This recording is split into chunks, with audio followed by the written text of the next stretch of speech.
un berceau de la résistance. Mais résister, oui, c'est difficile. Résister, ça coûte de l'argent. Résister, on prend des risques.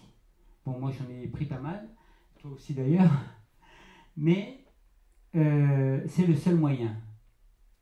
Soit on accepte, on se courbe, et effectivement, on a des gens qui vont nous plumer alors que c'est illégal, ils ne respectent pas la loi ni les règles du jeu.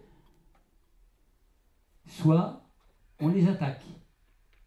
Et c'est ce que l'on se propose de faire maintenant. L'action, elle est déjà lancée sur d'autres régions. J'ai envoyé 115 lettres de départ. Ça touche, alors, au niveau des banques, pour vous donner une idée des banques, sur les 2800 dossiers, j'ai fait mes statistiques, il y a 6%, c'est la BNP, 7%, c'est la Générale, le Crédit Agricole, c'est 14%, le Crédit Mutuel, c'est 20%, et la meilleure, c'est 27%, la Banque Populaire. Ça, ce sont des réalités. Par contre, quand vous regardez Que Choisir ou d'autres journaux, la Banque Populaire n'apparaît même pas. Ce sont les banques nationales qui mettent en avant, ce qui est faux. Et je n'ai pas beaucoup de dossiers. J'ai des dossiers de la Générale, de la BNP, bien sûr, mais ça reste dans des proportions acceptables. Ce sont des litiges normaux dans une activité normale.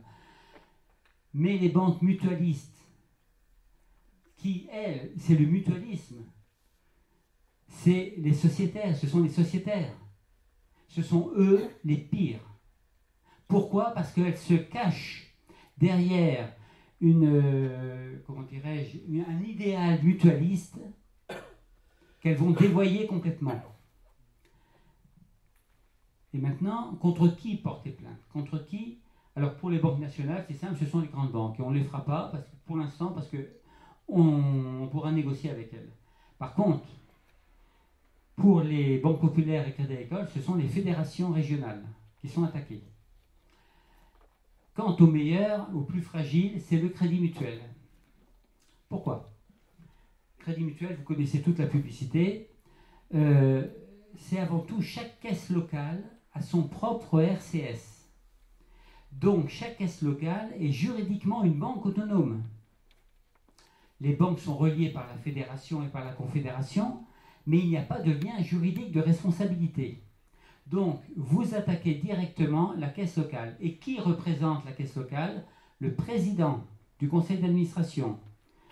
Le conseil d'administration qui dirige et qui a toutes les responsabilités est élu par l'Assemblée générale des sociétaires. Donc, ce sont des bénévoles qui sont responsables et qui, je peux vous l'affirmer en tant qu'ancien du Crédit Mutuel, qui ignorent totalement leurs responsabilités. Et là, ce seront les premiers, je dirais, qui seront visés. Ce sont les premiers, c'est la première banque à qui on va, je dirais, proposer ce mécanisme en disant soit on porte plainte, soit vous discutez, soit on en discute. Jusqu'à présent, depuis 10 ans, j'ai toujours proposé aux banques de discuter avec elles. J'ai toujours dit, voici l'étude que j'ai faite. Je viens à votre siège, vous me faites rencontrer des techniciens et des experts, et on discute. De manière, si on est entre experts, on a chacun sa calculette, et à la fin, on convient de ce qui est ou de ce qui n'est pas. Eh bien ça, les banques ont toujours refusé. Pourquoi? Parce que si je rencontre un expert, on sort de la même école, et évidemment, on a la même calculette, 2 et 2 font 4, et avec leur expert, je serai forcément d'accord. Vous voyez? Donc voilà. Et cette action contre les banques, de base, permettra ensuite de lancer d'autres actions plus importantes. Il ne faut pas oublier, et c'est ça qui me plaît dans le projet du CSR, c'est que nous travaillons avec la loi. Les banques ne respectent pas la loi et on veut que les banques respectent la loi. La loi, elle s'applique à tout le monde. Vous stationnez sur un passage pour piétons, on ne va pas vous rater. Eh bien, si vous transgressez la loi, on ne vous rate pas. Il faut que les banques qui transgressent la loi, et je le prouve, assument leurs responsabilités. C'est impératif. Oui. Et donc, une fois qu'on a rétabli ça,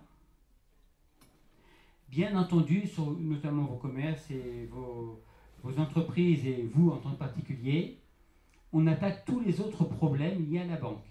Alors, il y a beaucoup de questions, notamment d'huissier, de recouvrement, d'autres choses, qui viennent avec des prêts où il y a eu des déchéances du terme, enfin, tout ça, ça fait un ensemble de choses. Eh bien, nous le mettons au clair. Et ça, aujourd'hui, ce soir, Thierry, tu m'as dit, on lance la commission des finances. Eh bien, ça y est, la commission des finances est lancée. Oui. Dans un cas très simple d'un compte où on voit des écritures, comme vous disiez tout à l'heure, d'Agio, qui sont sur la même journée, 4 fois les mêmes, avec un compte qui a des écritures, on va dire, 10 fois dans le mois. Pour vous, que conseillez-vous à ce particulier qui est moi, d'y aller toute seule à la banque, ce que je peux faire à la limite tous les 3 mois, en mode négociation, vous connaissez certainement des particuliers qui font ça, ou de vous donner un cas simple comme ça qui vous n'avez même pas besoin d'étudier 3 jours. Ben là, je suis preneur. Parce que c'est clair que ce que vous me dites, c'est clairement illégal. Et dès lors que je vais recalculer le taux effectif global qui a été employé, on va atteindre des sommets au-delà du taux d'usure. Donc, pour votre cas, il n'y a aucun problème, je prends. Populaire Caisse d'épargne. Non, je vous le déconseille, parce que s'ils voient que vous commencez à contester tout ça, vous risquez une chose que beaucoup ont eue, c'est qu'ils ferment votre compte arbitrairement. Non, moi je préfère étudier votre affaire. D'ailleurs, ce que vous me dites, c'est vite fait. Hein, étude, je fais quelques calculs, je fais un petit rapport là-dessus, et à partir de là, on en parle. J'ai les preuves, notamment à la Banque Pop, toujours eux. La Banque Populaire, ils accusent réception du message d'un client, c'était le 5 décembre, comme quoi nous avons pris note que vous allez faire appel au médiateur de la banque, qui demande 4 mois de délai. Le 12 décembre, une lettre. Nous n'avons plus convenance à entretenir des relations commerciales avec vous. Aussi, nous vous donnons, conformément à la loi, un délai de 2 mois pour vider vos comptes. C'est-à-dire que le délai du médiateur est de 4 mois. Pour virer un compte, c'est 2 mois. Alors, pour les médiateurs bancaires, ils sont issus de la loi MURSEF. Il ne faut pas les confondre avec les conciliateurs de justice. Les médiateurs bancaires sont des médiateurs indépendants nommés par la banque, ce qui garantit leur indépendance totale. Tout ce qu'ils savent faire, ce qu'ils savent bien faire, par contre, c'est les copier-coller. Ils prennent la réponse de la banque, ils le mettent à leur en tête, ils font un copier-coller. Ils ont besoin de 4 mois pour faire ça. Et ce que je dis copier-coller, c'est réel, hein, j'ai des cas réels. Bon. Ne pas confondre avec le conciliateur de justice, qui lui dépend du tribunal, qui va réunir les deux parties, la banque quand elle vient et le client, pour essayer de les accorder. Ce que je leur raconte, ils me disent mais c'est aberrant, c'est impossible que les banques ne respectent pas la loi. Mais je dis bah si, je les fais condamner. Vous voyez. Donc c'est quand même propre à la France. Et l'autre question. Il y a d'autres personnes. Alors, d'autres personnes qui font ce type de travail, c'est un travail très spécifique. À ma connaissance, j'en connais pas. Il y a des très bons experts, hein, mais les experts qui travaillent dans la banque, en fait, ne sont pas des experts judiciaires, parce qu'un expert judiciaire est avant tout un expert comptable, donc c'est un généraliste. Par contre, des experts qui sont beaucoup plus pointus sur des sujets comme les frais d'intervention, par exemple, ça m'est arrivé de travailler sous l'égide d'un autre expert, qui travaille sous l'égide de l'avocate. Vous voyez, donc c'est bien cadré. Voilà. Et donc d'autres organismes, moi j'ai mon cabinet qui s'appelle Facekeeper Limited qui est en Angleterre. Des cabinets identiques, à ma connaissance, j'en connais pas. Les néobanques comme Conto par exemple, ou Nickel ou autres, eux n'ont pas de frais, en principe. Enfin, Conto n'en a pas. Conto, c'est plus sur les entreprises. Hein. Mais par contre, leur service est limité. Moi, je voulais savoir, tout à l'heure, il m'a semblé que vous parliez d'une façon relativement positive des banques nationales. Est-ce que ça veut dire que c'est des banques plus fiables, comme la Poste ou d'autres banques nationales? Alors, bon, je ne parle pas de la Poste, je parle des deux grandes, c'est-à-dire la Générale et la BNP. La fiabilité, non, pas plus que les autres. Je pense, bon, moi j'étais 10 ans au Crédit Lyonnais et tout le reste de ma carrière au Crédit Mutuel, donc je peux bien comparer les deux. Une banque mutualiste, à niveau égal, sera moins compétente qu'une personne d'une banque nationale. Et bon, notamment la BNP, ils sont très malins pour avoir, eux, maquillé leurs commissions, ils les ont mis dans les arrêtés trimestriels qui sont repris partiellement par les factures. J'ai beaucoup de mal avec eux pour sortir ça. Mais d'un autre côté, j'ai moins de problèmes avec la BNP et la Générale au niveau des frais, enfin plus avec les Générales quand même, parce que quand même, on a des banquiers en face de nous, qui font pas n'importe quoi. Ce qui n'est pas le cas de toutes les fédérations notamment Banque Populaire. Et pourquoi vous ne situez pas la Poste parmi les banques nationales? Alors, la Poste, c'est un peu spécial. C'est une bonne banque. Hein. Ils n'ont pas des frais importants. Je pense simplement que tout dépend du service que l'on veut. Vous payez peu à la Poste, mais vous n'avez peut-être pas le service que vous auriez dans une grande banque. Au niveau du personnel, au niveau de l'accueil des locaux, de tout ça. Mais par contre, eh ben, vous savez, chaque chose a une valeur. Et si les frais sont plus élevés dans les banques nationales, c'est qu'effectivement, il peut y avoir un service supérieur. On est mieux accueilli, etc. etc. Mais cela dit, je n'attaque absolument pas la Poste, parce que la Poste, ils ont quand même néanmoins un excellent service, et je n'ai eu qu'un dossier contre eux et qui s'est arrangé par téléphone. Donc, je ne mets pas la Poste sur la liste noire. Ça, vous m'entendez bien? Oui. Bon. Donc je suis Marilyn Vidal, je suis une ancienne clerc d'huissier.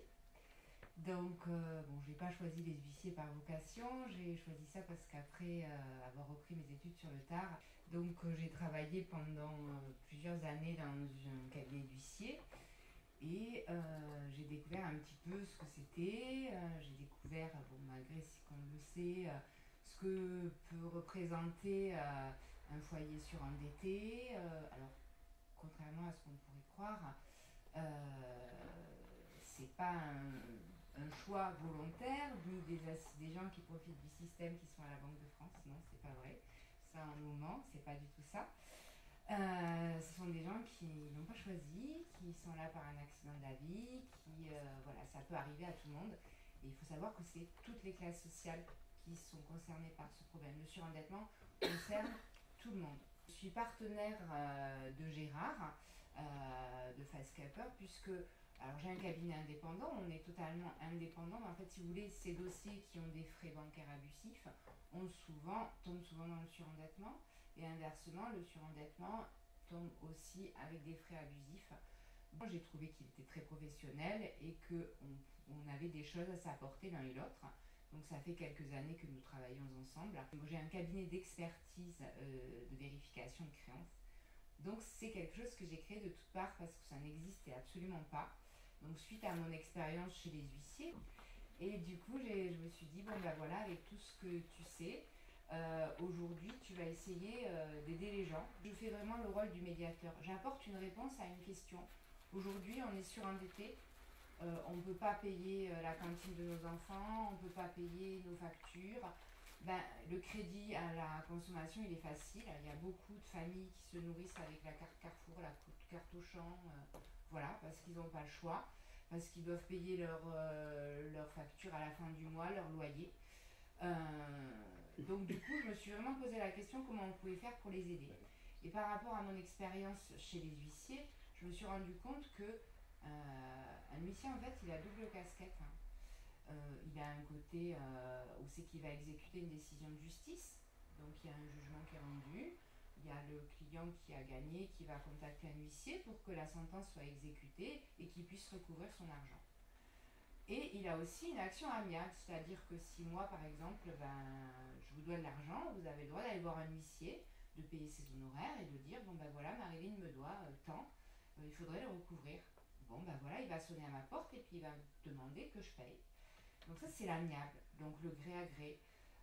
Alors moi, aujourd'hui, je ne vais pas vous parler vraiment de droit, parce que ce n'est pas mon métier, je ne suis pas avocat, mais juste du fait que, en fait, quand on reçoit un courrier d'huissier, vous ne pouvez pas faire la différence entre une dette qui est exigible, exécutable, alors c'est pas les termes exactement, mais ce sont des termes qui parlent à tout le monde, et les dettes qui ne le sont pas. Je fais une vérification de leurs créances, c'est-à-dire que je retrace tout l'historique de leurs dettes en regardant pourquoi ils en sont arrivés là, où en est cette dette, c'est-à-dire qu'il y a une procédure pour garantir une créance que chaque créancier doit respecter, une procédure où ils ont 1 an ou 2 ans, ça dépend de la nature de la dette. Donc moi je vérifie déjà si effectivement la dette a un jugement ou si elle n'en a pas. Je vérifie également si le jugement a été signifié comme il se doit, puisque c'est bien beau d'avoir un jugement, mais encore une fois, il faut respecter une procédure. Cette procédure, c'est le signifié. Il y a tout un conformisme à suivre. Donc ça fait partie de la vérification de la créance. Soit on a une dette qui a un jugement, qui est signifié comme il se doit, qui est effectivement due, mais bon, on est surendetté, on ne peut pas payer. Donc dans ces cas-là, j'essaie de voir si on peut trouver un accord avec le créancier, pour voir si on peut éventuellement... la personne, elle attend de possibilités à payer par mois. Est-ce qu'elle va pouvoir, parce que c'est pas en saisissant un compte, il y a un seuil bancaire insaisissable, que déjà, des fois, ils vont prendre 0, mais ça a coûté en frais d'acte. Il faut savoir que quand on a un jugement, tous les actes qu'ils effectuent sont à la charge de la personne qui est débitrice, et également en frais bancaires. Donc ça ne fait qu'enfoncer davantage la personne qui est surendettée. Et surtout, le créancier, lui, ce qu'il veut, c'est quoi? C'est récupérer son argent. Donc récupérer son argent, ça va être, il a la possibilité de récupérer en plusieurs fois et qu'on lui assure que ça va être possible, il va accepter. Si on lui assure qu'aussi, par exemple, je sais pas, moi, une dette importante, il ne peut pas payer autant, mais il peut payer les 3/4, on va lui dire, voilà, à telle date, on peut payer les 3/4. Est-ce que vous nous faites une réduction? Oui, ils sont enclins à toute négociation. C'est pour ça que je ne veux pas dire que je travaille pas pour eux. Je suis vraiment un médiateur. Les dettes sont revendues par groupe à des sociétés de recouvrement. Donc là aussi, on peut trouver des accords avec ces sociétés de recouvrement, puisque soit parce que la dette elle n'est pas exécutable, soit parce qu'elle est exécutable, mais de toute manière, la personne surendettée ne peut pas payer davantage. Ce n'est pas dans son intérêt de récupérer 0. Le cas est différent. Chaque personne et chaque situation est différente. Mais ce qu'il faut surtout bien comprendre, c'est que la seule issue au surendetté, ce n'est pas que le dossier de surendettement. Mais pas que je sois contre le dossier de surendettement, pas du tout. Là où je suis contre le dossier de surendettement, c'est que, en fait, un dossier de surendettement, c'est un nouveau contrat où on regroupe toutes les dettes et on écrit un nouveau contrat. On s'engage pendant 84 mois, c'est 7 ans, ou ça peut être moins, à payer tant par mois par rapport à nos ressources. D'accord. Donc, le surendetté va voir une assistante sociale qui fait fort bien son travail, c'est son rôle, et l'assistante sociale va lui dire, voilà monsieur, aujourd'hui il faut que vous mettiez carte sur table, toutes vos dettes, il faut que vous me les donniez, on va toutes les inclure dans un dossier de surendettement. Mais ce délai de cette dette qui était plus bonne, qu'est-ce qu'elle devient? Hop, fait comme Jésus, ressuscite. Parce qu'on a un nouveau contrat, on a de nouveaux délais. Et le délai de prescription, il va venir à partir du jour où c'est qu'il y aura un impayé dans le nouveau réaménagement, pas dans le précédent. Donc le dossier de surendettement, c'est très bien, mais c'est pas comme ça, il faut le prendre, il faut étudier chaque dette. Donc voilà, aujourd'hui, je vous ai peut-être donné une petite lueur. Alors on peut se dire c'est trop beau. Non, c'est pas trop beau, c'est juste vrai. Et si vous saviez le combat que ça a été pour m'inscrire à l'INSEE, à l'URSSAF, ça n'existait pas. En fait, mon métier n'existait pas. Donc il y en a peut-être, je ne les connais pas. Voilà, moi j'ai mis, honnêtement, plus d'1 année à avoir... ça a été vraiment un combat. Alors il y a par contre dans les associations de consommateurs des juristes par exemple, je pense à UFC Que Choisir. Le seul souci, et c'est pas contre eux, hein, parce que je pense que c'est un combat qui est tellement énorme qu'il y a du travail pour tout le monde. Hein, voilà. La seule chose que je pourrais dire, c'est que j'ai une approche différente. J'étais, alors je vais pas dire de l'autre côté, mais j'étais, un huissier c'est le client d'une banque. Donc on doit faire un chiffre pour la banque. Là c'est presque pareil, mais je vois de l'autre côté, le juriste n'a peut-être pas ces réflexes que moi je peux avoir. Alors je vais embrayer, je vais rester assise parce que j'ai pris des notes et je ne me suis pas assez entraînée encore pour faire mon intervention sans ces notes. Donc je vais commencer par me présenter. Donc Chloé Framery, je suis enseignante de maths et je suis enseignante de maths entre autres parce que j'aime comprendre les choses. Et c'est ce que j'essaye d'enseigner à mes élèves, c'est de remettre en question tout ce qu'on leur dit et de comprendre en eux-mêmes les choses qu'on leur présente. Et à côté de ça, durant tous mes temps libres, je suis activiste, comme le disait très bien Thierry tout à l'heure, dans plusieurs domaines, mais dans toutes les causes qui me permettent d'éveiller les personnes, de rétablir un petit peu plus de justice, de dénoncer les corruptions, les mensonges, les manipulations. La monnaie, c'est l'un de mes sujets. Et avec François et Gérard, qui est aussi dans la salle, nous avons acheté une action à la Banque nationale suisse pour pouvoir intervenir et un petit peu dire ce qui dérange, toutes les irrégularités auxquelles les dirigeants de la Banque nationale s'exposent, les investissements illégitimes, j'ai envie de dire, dans les énergies fossiles, dans les armes, etc. Donc on dénonce pas mal de choses dans ce collectif d'actionnaires de la Banque nationale suisse. Alors aujourd'hui, je ne sais pas si vous voyez, bon, on ne peut pas lire depuis là où vous êtes, mais j'ai pris un t-shirt à l'effigie de Bernard Maris, qui a été tué chez Charlie le 7 janvier 2015. Et Bernard Maris faisait partie du directoire de la Banque de France. Et il disait que les banques créaient de l'argent à partir de rien, ex nihilo, que c'était ça le métier de banquier et que c'était très difficile à comprendre. Moi j'aimerais savoir dans la salle, est-ce que vous êtes tous au courant que les banques créent de la monnaie, créent de l'argent? Est-ce qu'il y a des gens qui l'ignoraient parmi vous? Comme ça, on sait sur quelle base on commence. Très bien. Alors, je vais vous faire une petite citation de Henry Ford, un industriel états-unien de la fin du 19e siècle, qui disait « Il est appréciable que le peuple de cette nation ne comprenne rien au système bancaire et monétaire, car autrement, nous serions confrontés à une révolution avant demain matin. » Des citations sur la création monétaire, il y en a plein, mais je trouvais que celle-là, elle était assez emblématique. Alors je vais vous expliquer, vous le connaissez déjà le principe, mais je vais essayer de développer comment les banquiers créent la monnaie, et puis quels sont les effets les plus délétères de cette création monétaire. Et ensuite, j'aborderai un petit peu l'initiative Monnaie Pleine, qui est une initiative qu'on a votée en Suisse, dont François est l'un des initiants, et qu'on va probablement remettre sur le métier. Bientôt, je vous expliquerai un petit peu ce qu'elle proposait, pourquoi elle a été combattue, et puis voilà. Alors, la création monétaire, comment les banquiers créent la monnaie? D'abord, il faut savoir que la monnaie, elle se distingue en deux catégories. On a la monnaie numéraire, qui sont les pièces et les billets, et on a la monnaie scripturale, qui est l'argent des versements, des virements, notre argent électronique. En fait, les pièces et les billets ne sont que des contreparties de la monnaie scripturale créée par les banques. Alors les banques, comment elles créent la monnaie? Donc juste pour vous donner l'ordre de grandeur, il y a à peu près 90%, 90% de la monnaie qu'on a dans notre économie en circulation qui est de la monnaie scripturale, donc la monnaie électronique, et seulement 10% qui circule sous forme de pièces et de billets. Alors comment elles font? Comment une banque peut concrètement créer de la monnaie? Elle le fait de trois façons principales. La première, c'est pour payer ses employés, pour payer des salaires, pour payer les bonus des banquiers. Elle crée simplement, elle écrit des chiffres sur le compte de ses employés.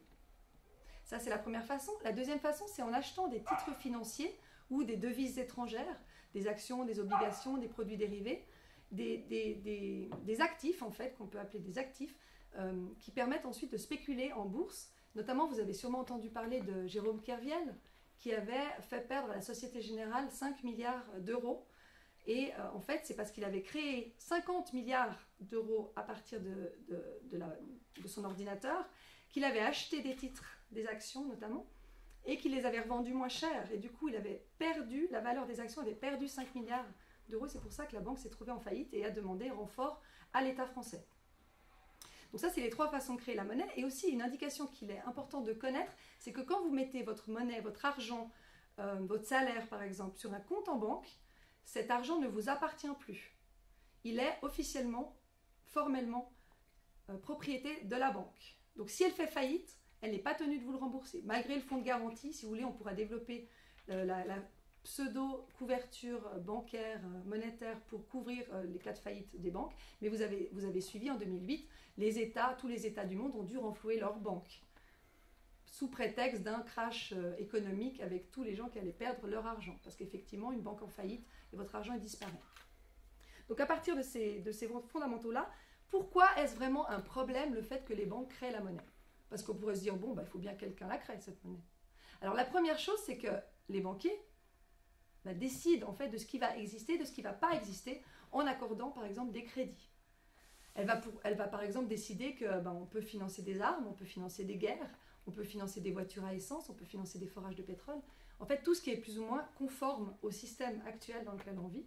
Mais elle pourra refuser peut-être un projet de ZAD, comme la ZAD de Notre-Dame, mais des Landes, celle-là, dans lequel on pourrait construire des jardins partagés en permaculture sans pesticides, des maisons avec des matériaux écologiques, isolants, avec un recyclage de l'eau, avec pourquoi pas un revenu de base inconditionnel. Enfin voilà, tous des projets qui finalement permettent l'émancipation de la population et le détournent de la consommation marchande dans laquelle on est plongé actuellement. Donc elle décide de ce qui existe, de ce qui n'existe pas. La deuxième chose, c'est que avec ces crédits, avec ces intérêts, parce que ce que je ne vous ai pas dit, mais on le sait tous, quand on demande un crédit à une banque, la banque ne nous demande pas simplement de restituer la somme qui a été créée, en fait, qui a été créditée. Moi, je n'appelle pas ça un prêt, parce que pour moi, un prêt, on prête quelque chose qui existe. Mais moi, si je crée quelque chose de nulle part, je ne peux pas vraiment l'appeler un prêt. Donc, je vais rester sur le terme de crédit. Mais quand la banque nous demande de restituer, je préfère rembourser, restituer la somme d'argent qui a été créditée sur mon compte, elle demande en sus des intérêts. Donc en fait, elle demande de l'argent en plus de ce qui a été créé. Donc mathématiquement, on comprend assez vite qu'il n'y a pas assez d'argent créé pour payer les intérêts. Donc pour qu'il y ait de nouveau assez d'argent pour payer ces fameux intérêts, qu'est-ce qu'on fait? On doit se réendetter derrière. Et c'est pour ça que tout le monde, les États, les personnes, le monde entier est endetté. La dette mondiale est actuellement de 3 fois le PIB mondial. Et tout le monde est endetté. Mais c'est juste un système mathématique. Et puis, le problème aussi, quand on rembourse les dettes, quand on rembourse, en fait, on restitue l'argent qui a été créé par les banques, la banque, elle détruit cet argent. Autant elle peut le créer quand elle fait le crédit, autant quand on restitue le montant du crédit, je ne parle pas des intérêts là, je parle que du montant qui a été crédité, il est détruit. Et en fait, si on remboursait toutes les dettes, non seulement il n'y aurait pas assez d'argent pour les payer, puisqu'il y a les fameux intérêts, mais en plus, il n'y aurait plus d'argent. Il n'y aurait plus d'argent dans l'économie. Donc on voit assez bien que ça bloque le système économique. Quand il n'y a pas d'argent dans l'économie, qu'est-ce qui se passe? On n'a plus d'argent pour faire des transactions, on n'a plus d'argent pour payer les gens, et puis du coup, il y a une récession, ça s'appelle une récession. Et là, les gens, ils sont licenciés, les entreprises licencient, il y a du chômage qui augmente. Mais en fait, c'est simplement systémique. Il y a un troisième aspect qui est aussi... Rafi, tout à l'heure, tu parlais juste, je finis avec l'endettement, ça m'a fait penser, mais les agriculteurs. Il faut savoir qu'il y a un agriculteur qui se suicide tous les 2 jours en France à cause du surendettement, à cause de ce mécanisme d'endettement inique en fait, du stress, des intérêts qu'on doit toujours payer en plus, et du coup de la concurrence qu'on a les uns envers les autres, puisqu'il faut toujours aller shipper de l'argent par-ci par-là pour finalement rembourser ses propres dettes avec les intérêts. On a aussi cette sacro-sainte croissance. Vous avez déjà entendu parler de la croissance. On nous dit qu'il faut de la croissance pour vivre. Mais en fait, la croissance, c'est quoi? c'est simplement une augmentation du PIB, donc de l'augmentation de la valeur de ce qui est produit à force de notre travail, nos ressources, enfin les ressources de la nature. Et finalement, la croissance, elle sert à payer les fameux intérêts, à toujours engranger plus de PIB. Alors la croissance, ça veut dire plus de travail, ça veut dire plus de travail pour nous, ça veut dire plus de destruction, plus de pollution, ça veut dire l'extinction des espèces, ça veut dire... Enfin, c'est très destructeur, la croissance. Et ça, c'est simplement une histoire de règles comptables, en fait. Après, on se rend compte aussi, ça c'est un truc intéressant à vivre, on organise parfois un jeu qui s'appelle le jeu de la monnaie. Et dans ce jeu, on expérimente 4 systèmes économiques différents. Et parmi ces 4 systèmes économiques, il y a le système actuel. Et on se rend compte des comportements qu'on adopte pendant ce jeu. Et il se trouve que durant la phase qui correspond à notre système actuel, les gens ils commencent à être cupides, individualistes, à essayer de piquer, voler, mentir. Et c'est qu'avec ce système-là que ça induit ces comportements-là. Donc on se rend compte que même à cause de cette création monétaire ex nihilo par les banques, ça a un effet sur nos comportements et notre façon d'être, en fait. Je vous épargnerai le mécanisme de détail des crises et des bulles financières. La récession, je vous en ai parlé un petit peu, mais on sait très bien que ce sont des véritables fléaux pour notre bien-être. Et là, on en a une qui est en train de se créer et qui va bientôt, à mon avis, arriver à son terme. Mais c'est de nouveau des effets de cette création monétaire ex nihilo par les banques. Le chômage, j'en ai parlé un petit peu. Et puis, ça creuse également les inégalités entre les riches qui ont déjà de l'argent, qui n'ont pas besoin de s'endetter et qui peuvent éventuellement prêter de l'argent aux autres, et les pauvres qui, eux, doivent s'endetter, payer des intérêts, payer des frais bancaires, des agios et tout ce qui s'ensuit. Je peux t'interrompre pour 30 secondes. Est-ce qu'au niveau de la bulle financière, oui. J'ai entendu dire qu'il y avait 94% de bulles financières de rien, comme dirait Macron, sur rien, et le reste en chiffres réels. Est-ce que c'est vrai? En fait, c'est pas sur rien. Une bulle, c'est simplement un gonflement artificiel de la valeur d'un titre financier. Alors, si tu lui accordes, si tu estimes qu'une action elle va valoir 10 000 fois son prix, bah, tu fais gonfler la bulle. Et il y a aussi une autre bulle, bon, je ne sais pas si ça sera très clair, mais les banques, elles peuvent se vendre des titres financiers, et à chaque fois qu'elles se les vendent, elles créent la contrepartie dans leur bilan de ce même titre financier. Ce n'est pas forcément très clair, mais en fait, ça permet de multiplier l'argent, enfin, les titres. Ça multiplie les titres, mais en fait, il y a un titre qui peut être basé que sur la dette que tu as envers la banque, mais qui a été refilé de banque en banque. Donc, du coup, il représente, pour telle banque, il représente 1 million, pour l'autre banque, il représente aussi 1 million, pour une autre banque, ça représente encore 1 million. Finalement, tu te retrouves avec 10 millions qui finalement représentent juste ta dette. Et si tu ne la payes pas, évidemment, ça fait un effondrement en cascade. Et c'est ce qui s'est passé avec la crise des subprimes, en fait. C'est des pantalons à une jambe. C'est des pantalons à une jambe de Jacques Attali. C'est fait pour être vendu, mais c'est pas fait pour être porté. Voilà, c'est exactement ça. Donc ça, c'est le mécanisme, en gros, de la création monétaire par les banques. Alors, en Suisse, on avait imaginé, enfin, monsieur et ses amis avaient imaginé une alternative, une solution. Alors, il y en a plusieurs des solutions. Mais celle-ci, elle avait l'avantage d'activer 3 mécanismes, enfin de désamorcer 3 mécanismes de ce que je vous ai décrit avant. Donc l'initiative Monnaie Pleine, elle était au vote le 10 juin 2018. Je vous donnerai, si vous voulez, des badges, il y a aussi des petits billets de 20 francs explicatifs. Elle proposait 3 choses. Elle proposait que les banques commerciales ne puissent plus créer du franc suisse. Elles pouvaient continuer à créer de la monnaie, mais qu'elles auraient dû appeler franc Crédit Suisse, franc UBS, mais elles n'avaient plus la possibilité de le nommer avec l'appellation de la monnaie légale en Suisse, qui est le franc suisse. La deuxième chose, donc c'était que la BNS, la Banque nationale suisse, qui était habilitée à partir de là à créer de la monnaie légale et de la monnaie en fait qu'on appelle la monnaie pleine. C'est pour ça que ça s'appelle monnaie pleine. La deuxième chose, c'est que nos comptes en banque allaient être enregistrés en dehors du bilan de la banque, donc n'appartenaient plus à la banque. Ça veut dire que si la banque fait faillite, nous on s'en fiche, on n'a pas besoin de la sauver parce que notre argent reste en dehors de son bilan et il est garanti par la Confédération. Donc du coup, on n'a plus besoin de prendre de l'argent aux contribuables pour sauver les banques. La troisième chose, c'est que la BNS s'engageait à verser, à mettre en circulation et à nous verser de la monnaie légale, soit via la Confédération, donc le pays, soit via les cantons, soit directement en les donnant aux citoyens. Donc c'était extrêmement révolutionnaire et extrêmement dangereux pour les banquiers et pour tous ceux qui profitent de ce système monétaire. Alors elle a été très férocement attaquée, à coups de mensonges, à coups de propagande, à coups d'arguments de la peur. On nous disait ça sera dangereux, vous allez perdre votre argent, les crédits seront trop chers. Il disait aussi, les arguments c'était que c'était inutile parce que notre système marchait très bien comme il était. Alors bon, j'ai trouvé ça un peu moyen comme argument. Ça allait nous coûter cher, ça c'est aussi un argument qui est souvent présenté en Suisse. Dès qu'une initiative déplaît au système, on nous dit que ça va nous coûter cher et que ça va nous coûter cher, mais sans vraiment être précis sur comment ça allait nous coûter cher. Ils ont même été capables de mettre dans les livrets de vote, ça c'est ce qu'on reçoit par la poste chaque fois qu'on a une initiative à voter, pardon.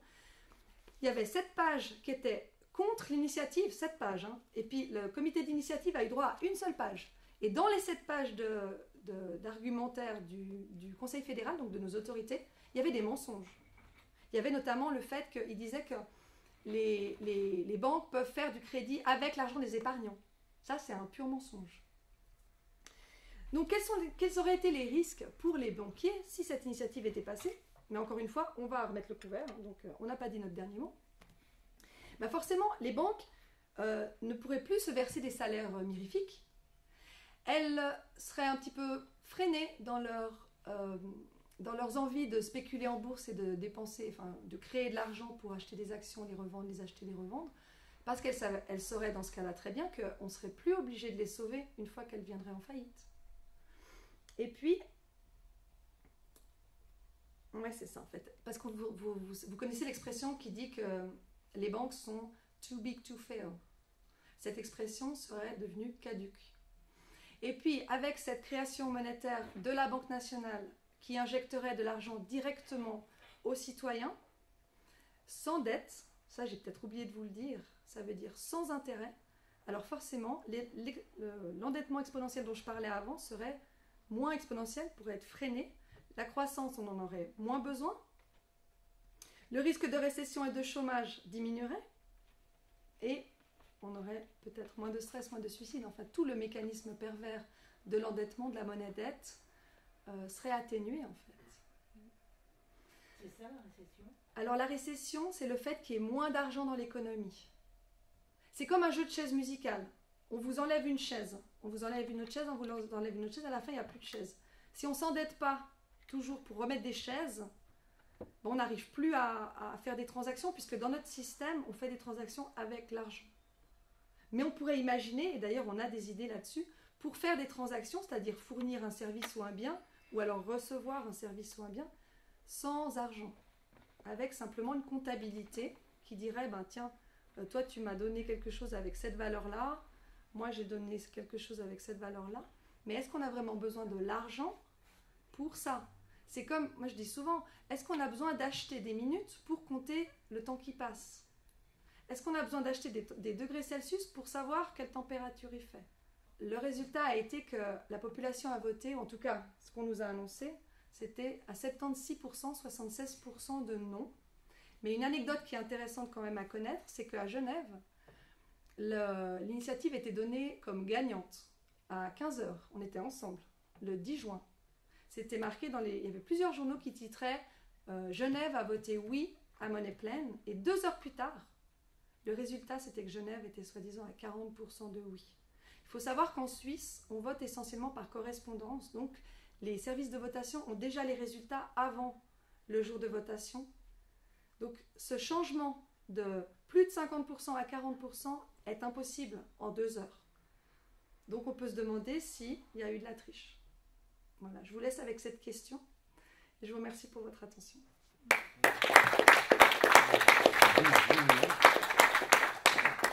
Si vous voulez être remboursé de votre entrée, on a des billets de 20 € aussi. Il n'est pas plus faux que l'argent qu'on utilise. C'est 20 francs ou 20 €? Ah, c'est 20 francs. Oh, c'est 20 francs. Et quand vous enseignez aussi cela oui. aux élèves, ça serait bien. C'est ce que je fais. Moi, je milite même dans mes classes. Oui, la gentiane, j'ai entendu parler. Chez nous, on a le Léman à Genève. Il y a pas mal de monnaies locales. Moi, je pense que c'est une bonne idée d'avoir des monnaies locales, diversifier les sources de monnaie. C'est comme pour la permaculture, c'est bien de mettre ensemble plusieurs plantes, quoi. Vous nous expliquez, s'il vous plaît, l'intérêt qu'on a, parce que moi, on me pose souvent la question. De la monnaie locale? Ouais. Alors pour moi, le premier intérêt, c'est de consommer localement. Parce qu'avec la monnaie locale, on ne peut pas acheter sur Internet aux États-Unis. Donc ça nous oblige à faire vivre en fait l'économie locale et nos petits agriculteurs, nos artisans. Et ça, je pense que c'est une bonne chose. Je pense que c'est important d'être... Pardon? Et alors, la monnaie pleine que vous proposez? La monnaie pleine, c'était que seule la Banque nationale suisse était habilitée à créer la monnaie légale en fait, et qui était garantie par l'État suisse. Ça veut dire que en fait, c'est de la monnaie qui est protégée de la faillite. Ça veut dire qu'on n'a pas à craindre qu'elle disparaisse. Oui, mais une monnaie locale, elle a ses limites. Alors, tous les systèmes ont leurs limites, ça c'est sûr et certain. Mais je pense que c'est justement intéressant d'avoir plusieurs systèmes qui cohabitent pour ne pas mettre ses œufs dans le même panier et puis pour ne pas devoir compter sur un seul système qui, lorsqu'il s'effondre, nous met sur la paille ou nous met sans ressources et sans solution. Je pense que déjà on doit avoir chacun son jardin, savoir être assez habile pour apprendre à construire une maison. Je pense que les fondamentaux, on doit les apprendre à notre niveau. La résistance, à mon avis, c'est ça, c'est réussir à sortir de la dépendance à l'État, aux autorités, au consumérisme. Et ça, évidemment, l'école se garde bien de nous enseigner tout ça. Ah bah, c'est sûr. Ouais. Par contre, les monnaies locales, sauf erreur, en Suisse et en France, on n'a pas le pouvoir de les créer. On doit les indexer justement sur la monnaie nationale, la monnaie légale. Nous prenons le pouvoir au sein des communes. Oui, tout à fait. Pour imprimer des billets au Tout sein à des fait.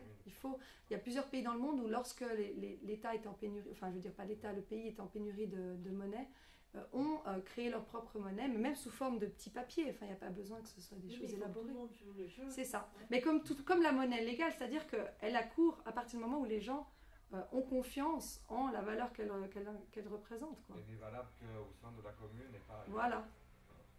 Mais tous ces projets sont des projets intéressants. Il n'y aura peut-être plus de clients s'ils n'acceptent pas leur monnaie. Tout est une question de rapport de force aussi, quelque part. Si tout le monde s'y met, ça marche. C'est vrai que s'il n'y en a qu'un seul, c'est moins facile. Mais le jour où la crise elle va exploser, là, éclater, je pense qu'on va se trouver ce genre de solution pour fonctionner localement. Est-ce que vous avez entendu parler de l'Italie et des mini-bons du Trésor? Oui, j'en ai entendu parler. J'ai pas beaucoup creusé la question, mais j'en ai entendu parler. Oui.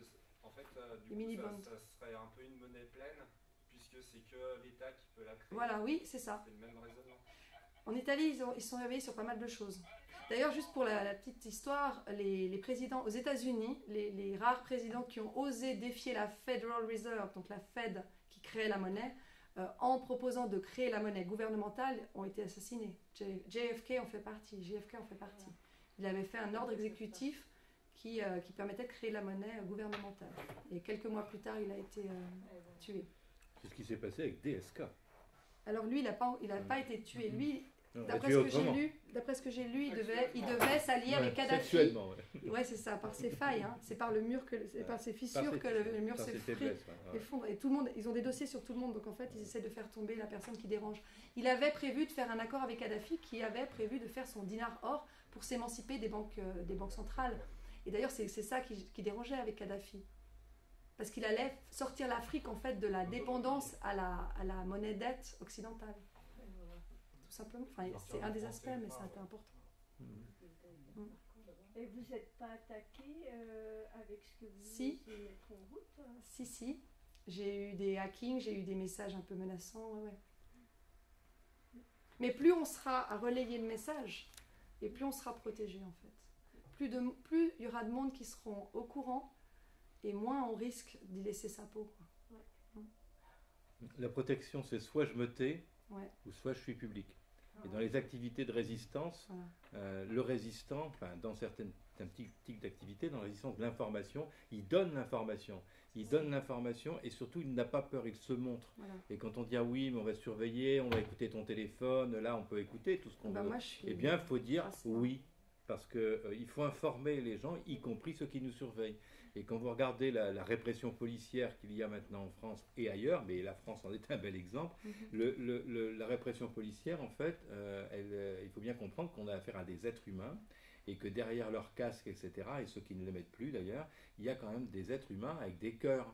Il n'y a pas que des têtes. Enfin, je ferai une petite conclusion après tout à l'heure pour ça. Mais il faut compter sur eux. Et dans mes activités de résistant depuis 45 ans et 40 ans, être un peu plus dans la réalité, on va vers la police. On va vers la place Beauvau, on va vers les instances publiques, etc. Et il faut y aller directement. Il ne suffit pas de dire ils sont méchants, dedans il y a des gens bien. Il faut aller chercher ces gens bien. Donc, enfin voilà, on a peur parce qu'effectivement il y a des menaces, là aussi je pourrais en raconter, ce n'est pas le sujet de ce soir, mais malgré ça, il faut leur dire on n'a pas peur. C'est comme devant les animaux, si vous montrez que vous avez peur, ils viennent vous mordre. Si vous allez vers eux, vous foncez vers eux et vous montrez que vous n'avez pas peur, ils fuient. C'est eux qui fuient, c'est pas nous. Et puis il y a aussi autre chose, on m'a déjà posé cette question de nombreuses fois, mais je préfère vivre en accord avec mes valeurs et puis risquer ma vie ou mon intégrité ou ma réputation que de me taire et ne pas pouvoir me regarder dans un miroir. Enfin, c'est vraiment une question de comment chacun fonctionne. Et on n'est pas tout seul. Non, on est de plus en plus. On est de plus en plus, vraiment. Et avec les gilets jaunes, on est aidé avec tout ça. Il y a une chose, et François, on te passe la parole tout de suite, il y a une chose qui est extraordinaire aujourd'hui. Et là, je repense à ce que disait Gérard. Je suis gilet jaune. T'as pas ton gilet? Ah oui, il l'a mis, là, le banquier. Là, mais c'est le mien, en fait. C'est le tien. La chance que l'on a aujourd'hui, et c'est bien ce que disait Gérard au téléphone, combien de fois on en a parlé, c'est qu'on a un réseau qui enfin est mis sur pied. Et quand vous entendez des sociologues tels que Emmanuel Todd ou plein d'autres, même Chouard d'ailleurs, ils disaient, moi un petit peu pareil, on se disait, mais est-ce qu'on va voir de notre vivant, en fait, arriver enfin à un mouvement comme ça? Il est là. Alors, quand on nous fait croire que tout ça, c'est en train de s'estomper, tout ça, mais pas vrai du tout. C'est en train de se renforcer dans les détails, parce que maintenant, l'intelligence collective a fait qu'on a bien compris, parce que certes, ils ont peut-être une avance sur eux, je ne sais plus qu'est-ce qu'ils disaient sur nous, mais en fait, nous, ça va très très vite grâce au réseau. Et on a compris une chose, c'est qu'on va dans les failles, ce que je disais tout à l'heure en entrée. Et on sait exactement ce qu'il faut faire. L'intelligence collective fait qu'on va gagner, qu'on est en train de gagner, parce qu'on va dans tous les sens, partout. Ouais. Et les réunions comme ça ce soir, même si on aurait aimé être 3, 4 fois, 5 fois ici, comme on espère tous toujours plus, mais quoi qu'il en soit, le message va passer grâce aux caméras. Et merci à vous en tout cas. Eh bien, c'est que ça va passer partout et ça fait des petits. Et ces messages de ce soir, il y en a plein partout en France, plein, dans les petits villages. Et à l'extérieur, à l'étranger, on est écouté, on est regardé.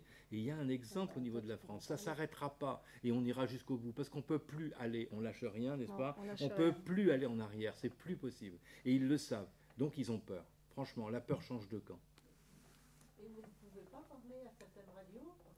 Alors les radios, comme vous imaginez bien, il y a les radios alternatives qui nous demandent d'intervenir et les radios mainstream qui nous ostracisent complètement. Parce que c'est des messages d'espoir ce qu'on donne aussi. Ouais. On a une radio indépendante chez nous, mais je vois personne, c'est bien regrettable. Vous pourrez toujours les aborder, leur demander si ça les intéresse. Et c'est là aussi qu'on voit de quel bois ils sont faits, s'ils sont vraiment indépendants ou pas. Alors sachez aussi que, vous le savez sûrement, mais on est gilets jaunes aussi en Suisse. Donc le mouvement existe aussi en Suisse. Je laisse la parole à François qui va continuer. Merci beaucoup. Merci beaucoup Chloé. Donc vous voyez que je suis un des rares, si ce n'est le seul gilet jaune banquier suisse. Et j'ai offert des gilets jaunes à la direction de la Banque nationale suisse. Et je leur ai sorti le carton jaune en leur donnant un avertissement et en promettant que probablement l'année prochaine, je sortirai un carton rouge. Et de fil en aiguille, je me suis trouvé devant l'ONU avec mon gilet jaune. Et par hasard, par chance, par providence, un Français est venu m'interviewer. Et il était tellement surpris qu'il est parti en pleurant. On voyait la caméra qui bougeait et il pleurait. Et ce que je lui ai dit dans le petit interview qui a fait un buzz incroyable sur Internet dans le monde entier, je lui ai dit une chose très simple. Il faut voir la réalité des choses. Actuellement, dans le monde entier, on pourrait tous très bien vivre. Mais vraiment très bien vivre. Tous, Africains, Asiatiques, Américains, Européens, les pauvres, les riches, on pourrait tous très bien vivre. La réalité des choses, c'est qu'on surproduit de tout. On surproduit, nous les Suisses, des montres. Les autres surproduisent des voitures, du vin, de la viande, du beurre, des légumes, et j'en passe. On surproduit 8 litres de vin par personne, y compris les bébés en Europe. On paye des vignerons pour arracher leurs vignes, on paye des pêcheurs pour couler les bateaux, on paye des gens pour arrêter de produire, on pousse au suicide des paysans parce que ça va contre leur nature profonde, et on est complètement fou parce que la seule chose qui est facile à produire et qu'on ne produit pas, c'est quoi? C'est l'argent. Les tickets de rationnement, les symboles monétaires. C'est la chose la plus facile à produire. On arrive à la produire très facilement pour les banquiers. On arrive à la produire très facilement dans des cas de guerre, pour les généraux, pour la boucherie, pour tuer des millions de personnes, d'enfants, de femmes, d'innocents. On trouve toujours l'argent pour faire des guerres absurdes. Et ils sont en train de nous en préparer des guerres. Il y en a même qui disent que la Troisième Guerre mondiale a déjà commencé. Et nous, les Suisses, on est vaccinés contre les guerres depuis plus de 500 ans. 505 ans, on est pour la paix en Suisse, depuis Marignan. À peu près 505 ans. On pourrait d'ailleurs faire une fête, 505. Nous, les Suisses, on veut la paix dans le monde, alors que certains pays ne planifient que des guerres atroces. Je n'ai pas besoin de vous donner le nom d'un pays qui contrôle la monnaie du monde entier et qui n'a été en paix que 3 ans de toute son histoire. Ils fabriquent, fomentent, ils sont les spécialistes de la guerre, ils ont des gros revolvers et ils menacent tout le monde par la force. Nous, on essaye de faire la paix. Alors, si vous avez une solution devant vous qui consiste à faire la paix et à fabriquer des symboles qui permettent à tout le monde de bien vivre, ou si vous avez le choix, l'autre choix, c'est quoi? Une guerre atroce dans laquelle on finit tous dans des tranchées à mourir de froid, de faim et de mort, et la prochaine guerre, ou la guerre déjà commencée, va être atroce, parce qu'on sait où ça commence une guerre, mais on ne sait jamais quand elle finit. Il y en a qui disent tout récemment, la prochaine guerre en Iran sera très courte. On n'en sait rien du tout. Ça peut déraper dans tous les sens. Donc moi, en tant que Suisse, avec Chloé, avec nos amis suisses, on a découvert que la principale cause des conflits, non seulement mondiaux, mais même conjugaux dans les familles, c'est la monnaie, c'est l'argent. La plupart des disputes entre les hommes et les femmes, c'est la monnaie. Et la pire violence qu'on a, nous, en Suisse, qui est un pays en paix, c'est la violence conjugale. Dans nos cantons, c'est ça qui coûte cher. C'est ça, il y a des femmes qui meurent régulièrement. Il y a des hommes qui sont battus par leurs femmes. Il y a des femmes qui sont battues par leurs hommes. Et c'est dramatique. Alors qu'on pourrait tous bien vivre. C'est quand même follo. Est-ce qu'on est malade, on est bête, on est stupide? Ou bien est-ce qu'on arrive à sortir du cadre et à passer dans un monde nouveau? Le franc suisse, là, le franc. Franc, ça veut dire quoi? Ça veut dire libre, et ça veut dire qu'il dit la vérité. Et moi, je vous promets de dire la vérité, et je vous promets que je suis libre.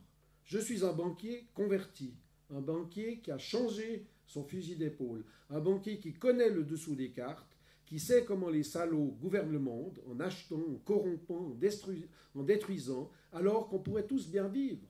C'est quasiment, c'est de la maladie mentale. Je ne sais pas si je me fais bien comprendre. Alors une chose qu'on a découverte grâce à Monnaie Pleine, comme Chloé vous l'a très bien expliqué, la Suisse pourrait très bien vivre et le système Monnaie Pleine pourrait être appliqué dans le monde entier. On nous a détruit notre démocratie, on l'a corrompue. Chloé était trop gentille en disant peut-être, moi je vous affirme qu'on a triché les résultats des votations en Suisse. On triche, on fait des fraudes. Et en France, probablement aussi. Vous savez, j'ai posé la question à François Asselineau, il est venu en Suisse faire une conférence. Je lui ai dit, est-ce que vous pensez que vos petits résultats proviennent de tricherie? Dans une salle comble à Morges en Suisse, il me dit non, je ne pense pas qu'on triche contre moi.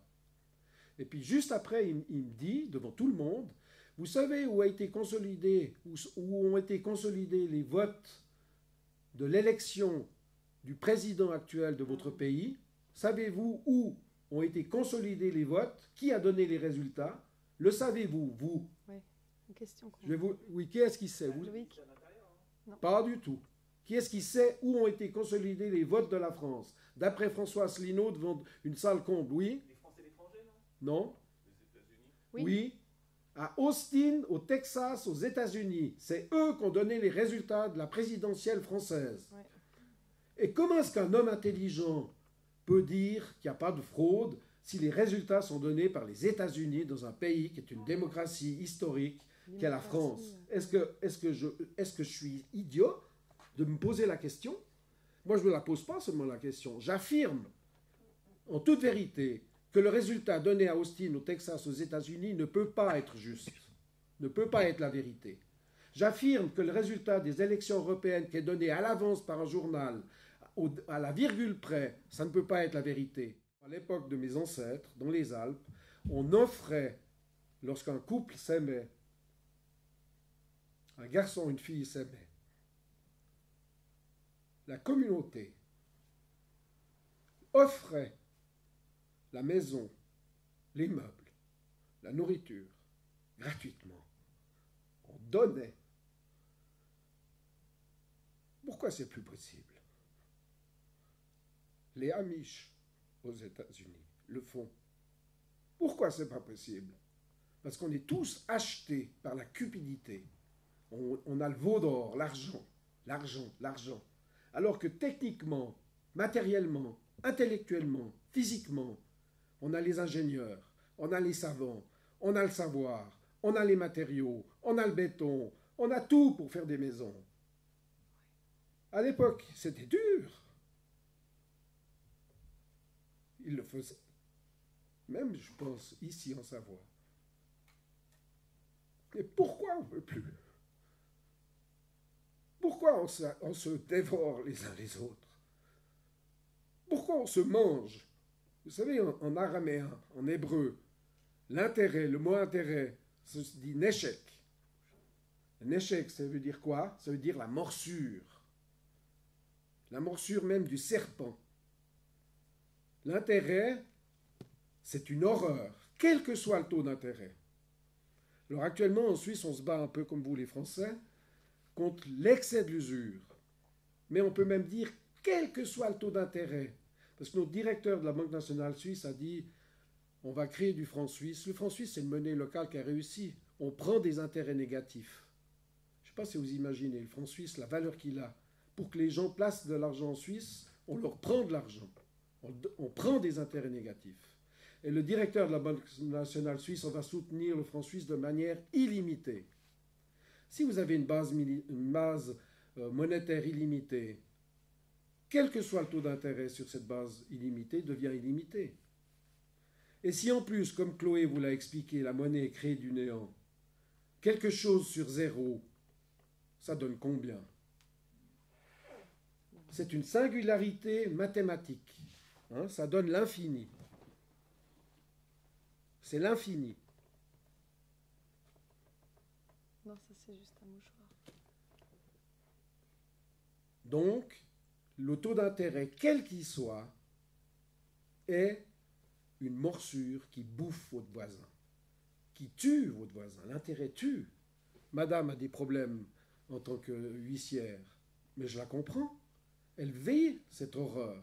Ça provoque des divorces, ça provoque des dépressions, ça provoque des suicides, ça provoque de l'addiction, ça provoque de la drogue. C'est des guerres sociales internes. Pourquoi je porte ce gilet jaune? C'est en l'honneur des gilets jaunes français. Je suis ému parce qu'ils ont le courage. Il faut les féliciter, les applaudir. Vous me comprenez? Vous me suivez? Dans le monde entier, ça bouge, c'est en train de bouger. C'est en train de bouger. Alors que grâce à Monnaie Pleine, on a découvert une chose incroyable. Non seulement on doit récupérer la création monétaire, c'est des milliards. L'ordre de grandeur sur l'Europe, c'est 33 000 milliards. Je sais pas si ça veut rien dire tellement que c'est grand. Au niveau suisse, l'ordre de grandeur, c'est 6 milliards qu'on devrait récupérer de propriété de la monnaie. Parce que la monnaie, actuellement, elle est négative. Elle est mauvaise. Nous, on appelait ça la monnaie pleine, mais on devrait l'appeler la monnaie positive. La monnaie, ça doit être quelque chose de bien, de positif, qui est à nous. Mais actuellement, c'est quoi? C'est à nous, les francs suisses, par exemple, mais on doit les louer pour les employés. Hein? Moi, montagnard, j'ai une vache, elle est à moi, elle fait du lait, et je dois payer le lait de la vache qui est à moi. La monnaie, c'est ma vache. Elle est à moi. Votre monnaie, l'euro, est à vous. De quel droit on se permet, les banquiers, de vous louer votre monnaie? Vous devez la louer chaque fois. Toute la monnaie qui circule, c'est de la monnaie louée. Et le comble, comme l'a dit Chloé, c'est que quand vous remboursez votre crédit, qu'on a créé du néant, avec des taux d'intérêt réels, singularité mathématique infinie, ils détruisent la monnaie. Qu'est-ce que ça veut dire? Vous demandez la politique de rigueur en Grèce, au Portugal, en Espagne, en France, vous fermez des maternités, des hôpitaux, des bureaux, etc. Quand vous remboursez la monnaie par la politique de rigueur, il faut rendre les dettes. Hein, c'est des tigres de papier. Mais vous détruisez la monnaie, donc vous retirez le sang de l'organisme d'un organisme économique qui est déjà anémique. Donc vous le tuez. Vous tuez ces pays. En Grèce, ils n'ont plus d'argent pour payer les médicaments dans les hôpitaux. Il y a des gens qui meurent de diabète, qui meurent de n'importe quoi dans les hôpitaux. Ils doivent vendre leurs bijoux de famille aux Allemands, etc. Ils doivent vendre leurs aéroports. Ils doivent vendre leurs îles. Et la France, vous êtes sur le chemin. En France, vous faisiez des emprunts. Les communautés françaises, les communes françaises font des emprunts en francs suisses. Moi, en tant qu'actionnaire de la Banque nationale suisse, j'ai été invité avec 6 actionnaires par la direction générale de la Banque nationale suisse. Et nous avons posé notamment la question pendant des heures dans leur centre de formation, le Gerdensee. Ça faisait un peu SS, réunis autour d'un lac, Weissensee, etc. Hein, le Gerdensee. On était là avec l'élite financière suisse. Et on leur a demandé, qu'est-ce que vous pensez de ces francs suisses qui sont créés en Hongrie, en Pologne, en Tchéquie, en Slovaquie, en France? Et le directeur général de la Banque nationale suisse, le grand maître, M. Thomas Jordan, il me dit, M. Tsibenthal, vous savez bien, le franc suisse n'est qu'un instrument de mesure. Voilà. Ce que disait Chloé, c'est des degrés, des minutes. Ici, est-ce qu'on manque de mètres pour mesurer cette maison, pour la construire? C'est aussi simple que ça. Est-ce qu'on peut manquer d'argent en temps de paix alors qu'on ne manque jamais d'argent en temps de guerre? Pourquoi vous avez toujours des milliards pour faire des bombardiers, des porte-avions, des croiseurs, des sous-marins, des tanks, des canons, des munitions, des fusils, des rations, des uniformes, etc. pour tuer des millions de personnes? Et pourquoi on n'a pas les mêmes millions pour faire des poussettes, pour faire des piscines, pour faire des jardins, de la permaculture, de l'art, des tableaux? Pourquoi? Parce qu'on adore le veau d'or. L'esclavagisme, il n'a jamais disparu, il a simplement changé de forme. Ça ne vient pas de moi, mais c'est vraiment bien capté. Oui, mais vous pouvez vous libérer. Moi, j'aimerais vous donner un message d'espoir. Alors, un des messages d'espoir que je vous donne, ce qu'on a découvert dans Money Plan, on a vu des statistiques. Savez-vous quels sont les flux monétaires en Suisse chaque année de transfert d'argent électronique?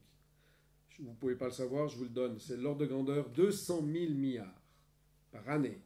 À Genève, dans la ville de Genève, là juste à côté, chaque jour, il y a 5 milliards d'opérations financières par jour. Simplement d'opérations. Je ne dis pas les montants parce que c'est des montants fous. Donc si vous prenez 1 pour 1000 sur tous les flux financiers, je ne parle même pas des créations monétaires, des 6 000 milliards dont je vous parlais avant. Si vous prenez les 6 000 milliards, vous les répartissez en tous les Suisses, l'ordre de grandeur, chaque Suisse a 240 000 francs. C'est à nous, c'est nos francs suisses. C'est nous les propriétaires. Vous savez qu'Hollande, président de la France, avait les 500 signatures sous le coude. Hein? Il avait 500 signatures. Il allait se présenter au deuxième tour. Vous savez quel était son projet pour être élu? Il allait donner un capital de départ à tous les Français. Cash, un capital de départ pour relancer l'économie française. Il allait le faire, il avait le projet. Vous pouvez chercher sur Internet. Il y a les articles de journaux, il y a les explications. Et qu'est-ce qu'ils ont fait les banquiers? Ils ont poussé Macron, avec l'aide des Américains, de la CIA, qui a reconnu la CIA. Nous intervenons dans tous les processus démocratiques du monde entier. Le chef de la CIA a reconnu ça en public. Et ils accusent les Russes d'intervenir chez eux aux États-Unis avec aucune preuve. Donc eux, ils disent, nous intervenons partout. En Iran, ils ont changé Mossadegh, ils ont mis le Shah, etc. Ils interviennent partout, même en France. Ils interviennent dans le processus électoral français, puisqu'ils interviennent dans le monde entier. La France fait partie du monde. Ils interviennent en Suisse. La Mossad américaine à Genève, c'est gigantesque. Ils vont condamner Julian Assange. Julian Assange vous donne gratuitement des informations confidentielles pour vous libérer des chaînes financières. Il vous le donne. On l'accuse d'être un criminel. Hein? Le patron de Facebook, Zuckerberg, il vous prend toutes vos données, il les vend très cher pour se faire un fric pas possible, et puis on l'encense, c'est le sauveur de l'humanité. Et savez-vous qui est le principal actionnaire de Facebook? Le plus grand actionnaire avant Zuckerberg, la Banque nationale suisse. Et vous savez que Facebook est en train de préparer une monnaie mondiale, la Libra, dont le siège sera à Genève. Donc, vous savez les choses. Alors maintenant, sur ces 200 000 milliards qui circulent, hein, imaginez, vous avez le capital de départ. Imaginons, ce n'est pas 240 000 francs, imaginons, c'est 100 000 francs. Chaque Suisse, dès la conception, y compris les bébés, dès la conception, tous les habitants de la Suisse, même pas les Suisses, les habitants de la Suisse, on est 8 millions. Vous imaginez 100 000, 200 000 francs. Et en plus, sur les flux financiers, vous prenez 1 pour 1000, automatiquement. Vous supprimez tous les impôts, cantonaux, communaux, fédéraux. Vous n'avez même plus besoin de déclaration fiscale. Ni les PME, ni les patrons, ni les employés, ni personne. Pas de déclaration fiscale, tout est automatique. C'est possible, aujourd'hui. Et vous avez, sur 200 000 milliards, 200 milliards, qui vous couvrent largement tous les frais budget actuels, et même un revenu de base inconditionnel pour tous les Suisses, habitants de la Suisse. Et c'est 4-5 lignes de code pour un programmeur, programmer ça sur tous les flux qui passent, tous les transferts financiers électroniques. Vous laissez le cash même tranquille, vous n'avez même pas besoin de taxer le cash, vous laissez les gens qui aiment bien les papiers, les pièces et tout, que l'électronique. 1 pour 1000, ça suffit. C'est quand même dingue. Alors qu'en France, vous avez, je crois, 250 impôts différents. Puis ils vous en préparent des nouveaux sur la longueur des cours d'eau, sur la grandeur des terrasses, sur la vue. Aux États-Unis, on paye des impôts sur la vue. Je ne sais pas si vous imaginez. Bon, nous, on est déjà un petit paradis fiscal, relativement. Mais néanmoins, par exemple, en Suisse, dans certains cas, les gens ont travaillé toute leur vie, ils ont payé toute leur vie des impôts parce que vous payez encore sur la consommation. Alors, ce que j'ai oublié de vous dire, c'est que l'impôt en question, vous supprimez la TVA. Vous ne payez même pas de TVA, parce qu'ils mélangent les mots impôts, taxes, émoluments, redevances, c'est tout un flou artistique.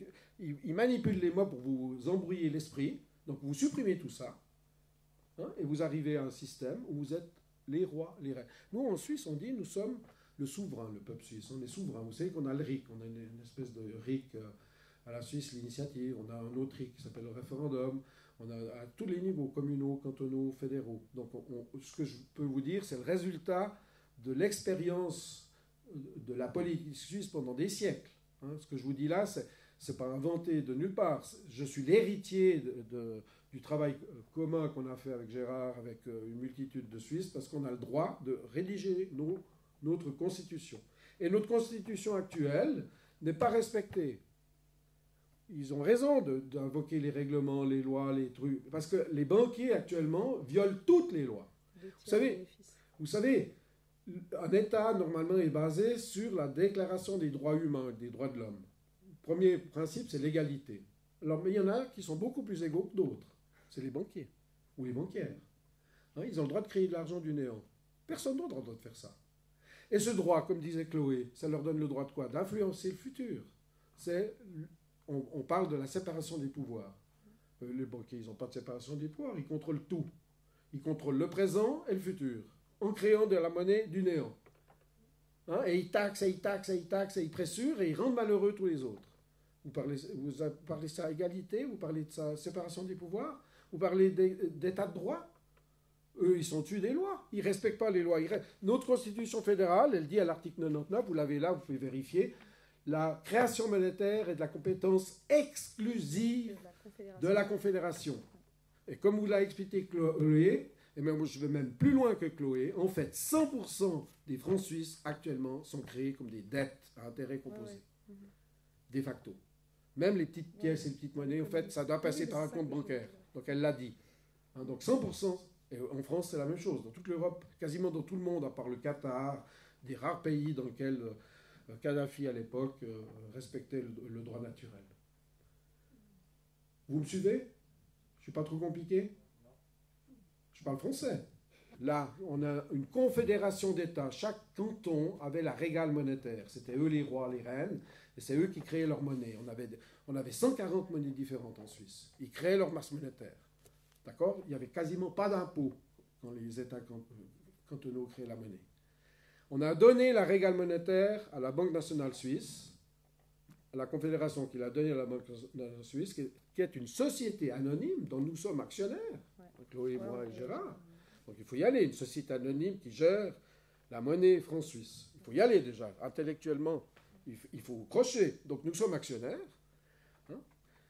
En confiant la régale monétaire, les cantons ont dit, d'accord, on vous la confie, mais vous nous donnez au moins 2/3 de la création monétaire chaque fois que vous créez de la monnaie. Au moins, ça veut dire qu'ils peuvent donner plus. On se comprend. C'est écrit là, dans la loi, dans la Constitution.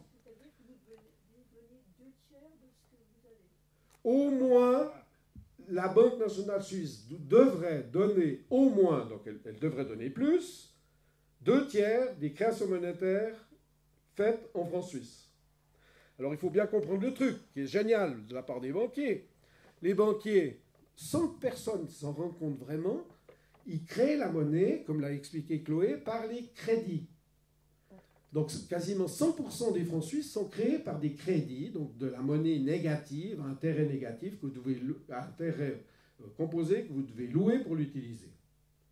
Et cette création monétaire, ils ne la donnent pas au peuple suisse plus que 2/3, parce qu'ils la gardent pour leur poche. C'est des banques commerciales, c'est pour leurs actionnaires, leurs bonus, leurs salaires honteux. Vous savez que des individus gagnent plus que 2-3 milliards par année de dollars. Il y a des individus qui gagnent des milliards par année. Ils les prennent où, ces milliards? Ils les prennent chez des imbéciles qui ne résistent pas. C'est pour ça que moi je vous félicite d'être des résistants. Vous me suivez? Donc, ils ne respectent pas la loi, ils ne respectent pas la Constitution, ils ne respectent pas les us et coutumes suisses. Par exemple, la Banque nationale suisse, nous on se plaint tout le temps en tant qu'actionnaire, Chloé notamment sur l'auditeur qui ne fait pas son travail. Donc, nous sommes les propriétaires du franc suisse, on confie la gestion à un gérant, un concierge, on a un bâtiment, on donne la gestion à un gérant, le gérant nous vole tout. On a quand même le droit de se plaindre. On aurait même le droit de le mettre dehors. C'est un escroc. Il ne respecte pas la loi, il ne respecte pas la Constitution, il respecte pas... Alors le pire, imaginez, nous les Suisses, on a 13 entreprises nucléaires militaires américaines dans lesquelles la Banque nationale suisse investit notre argent, ma propriété, mon fric, mon pognon. Alors que moi, je suis pour la paix. La Banque nationale suisse investit dans des industries carbonées, gaz de schiste et autres, qui vont polluer plus que la Suisse, plusieurs fois que toute la Suisse, aux États-Unis. Donc on a un pays où on a fait des tonnes d'or. Vous savez que les Américains nous ont obligés de vendre 1000 tonnes d'or à un moment dans notre histoire. Vous imaginez, on a des milliers de tonnes d'or. Donc nos ancêtres ont bien travaillé, hein, les montagnards suisses, ils ont bien travaillé. On a dû vendre 1000 tonnes d'or pour rejoindre le FMI, la Banque mondiale, toutes ces conneries, l'ONU, etc. Nous, on disait toujours non au FMI, non à l'ONU, non à la Banque mondiale, non. On disait non, on sait dire non. Ben, ils nous ont triché nos votations pour dire oui. On n'a jamais dit oui. Ils nous ont triché avec des Américains. Alors, on doit vendre 1000 tonnes d'or. Qu'est-ce qui se passe? La Banque nationale vend 1000 tonnes d'or au plus mauvais moment, donc le cours est très bas. Et on a quand même un pays bien fait par nos ancêtres, nos parents. Par exemple, un canton reçoit le produit de la vente en fonction de la population du pays, du canton.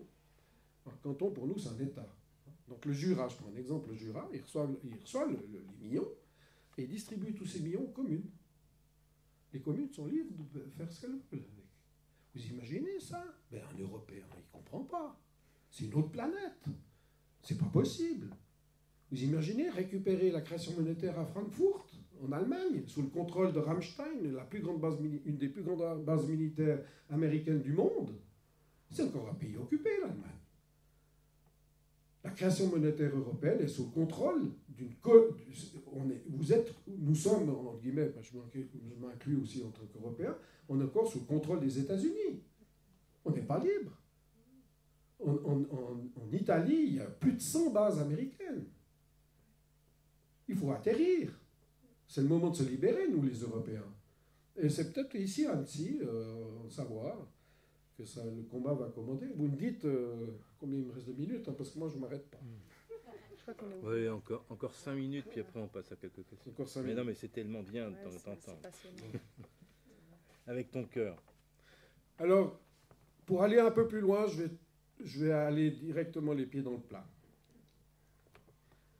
Il y a un Français très courageux qui s'appelle Stéphane Blais, qui est un pianiste, qui est réfugié en Turquie, parce qu'il risque sa peau en France. Il a établi qu'il faut 7 étapes pour libérer la France. 7 étapes, il a posé ça par écrit. Alors, une des étapes, vous êtes très forts, les Français, pour l'État laïque. Vous séparez l'Église de l'État. Eh bien, il faudrait aussi séparer l'État des sociétés secrètes. C'est une forme d'église, les sociétés secrètes. Elles vous pourrissent la vie. Alors, il y a des types sympas. Il y en a peut-être ici dans la salle. Je ne veux pas accuser personnellement qui que ce soit, mais il ne faut pas être naïf. Tout en haut de ces structures secrètes, en fait, les sociétés secrètes, c'est des sociétés les unes dans les autres. Je ne vais pas donner de nom, il y en a une multitude. Mais dites-vous bien que si vous êtes dans une structure secrète, comme des poupées russes, les unes dans les autres, tout en haut, là-haut, les types qui veulent descendre tout en bas quand ils veulent, et vous influencer comme ils veulent, parce qu'ils ont tous les trucs pour influencer les esprits, les télévisions, les radios, les journaux, pour traiter les gilets jaunes des pires noms d'oiseaux, pour traiter les courageux qui sortent un peu du lot, pour leur mettre des casseroles inadmissibles. Dites-vous bien que ces gens-là, c'est eux qui abusent de vous, c'est eux qui vous volent, c'est eux qui vous prennent votre futur, c'est eux qui vous volent votre santé, c'est eux qui vous volent vos amis, c'est eux qui vous poussent à adorer le veau d'or, c'est eux qui créent la division, qui créent la haine et qui créent les guerres. Alors dites leur nom, misez sur la paix. Vous pouvez le faire. Chacun d'entre vous, il faut juste être courageux, faire une petite révision interne. De temps en temps, ça vaut la peine, se mettre dans une forêt ou face à la montagne ou face à un ciel étoilé. Vous voyez, ma famille, depuis des milliers d'années, au milieu du mois d'août, on se met dans les montagnes, la nuit de Saint-Laurent, ça s'appelle, et on regarde les étoiles filantes. Toute la nuit, on fait des vœux. Avant ça, on fait ce qu'on appelle le Souf Suntig. Donc, c'est du Burgonde. On est des Burgondes de la Transjurane. Il y a 2 Burgondies, 2 Bourgognes. C'est la Cisjurane et Transjurane. Et nous, on est des Burgondes. Et on se réunit dans la montagne au milieu du mois d'août, le dimanche. Souf Suntig, c'est le dimanche de la soif. Mais on ne boit pas d'alcool. On boit le produit de la vache. On élit une vache, on l'appelle la Meisterkuh, la reine des vaches. Et la vache, elle sait qu'elle est la reine. Et il y a une communion avec des animaux. Et là, je vais vous chanter un chant comme conclusion. Je n'ai pas le droit de le chanter normalement à l'étranger. C'est interdit aux Suisses de chanter à l'étranger. Il y a un chant que les gardes suisses du roi de France, ou les gardes suisses du pape, ou les gardes suisses de beaucoup d'armées, même aux États-Unis, c'est eux qui ont libéré en fait de facto sous l'étiquette Lafayette, mais c'était en grande partie des soldats suisses. Ils avaient l'interdiction de chanter ce chant. Si vous êtes d'accord, ce sera ma conclusion. Et ce chant, c'est peut-être un peu long, je vous l'expliquerai de manière privée, parce qu'il y a des choses qu'on ne dit pas en public. Ceux qui s'intéressent, je pourrais vous le dire en privé.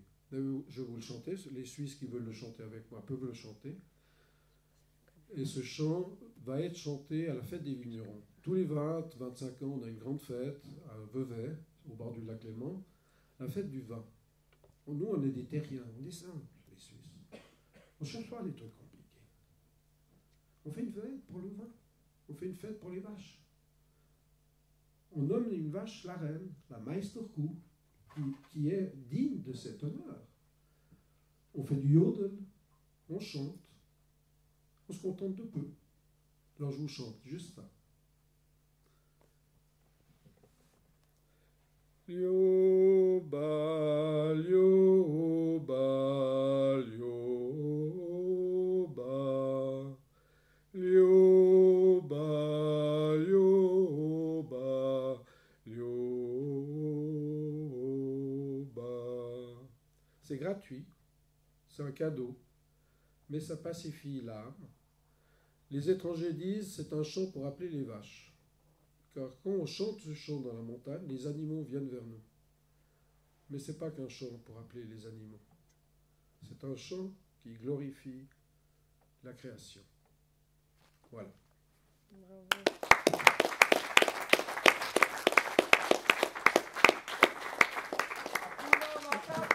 Ouvert aux questions. Ouvert aux questions, naturellement.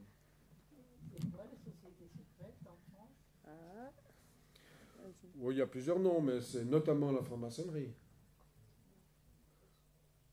Notamment. Les francs-maçons, masculins, féminins, etc. Donc, s'il y en a dans la salle, je ne suis pas à discuter, hein, mais j'ai rien personnellement contre qui que ce soit, mais soyez conscients que plus vous montez, plus vous devez donner des gages. Et les Rose-Croix aussi? Oui, oui, c'est des sociétés discrètes qui sont contrôlées. Oui.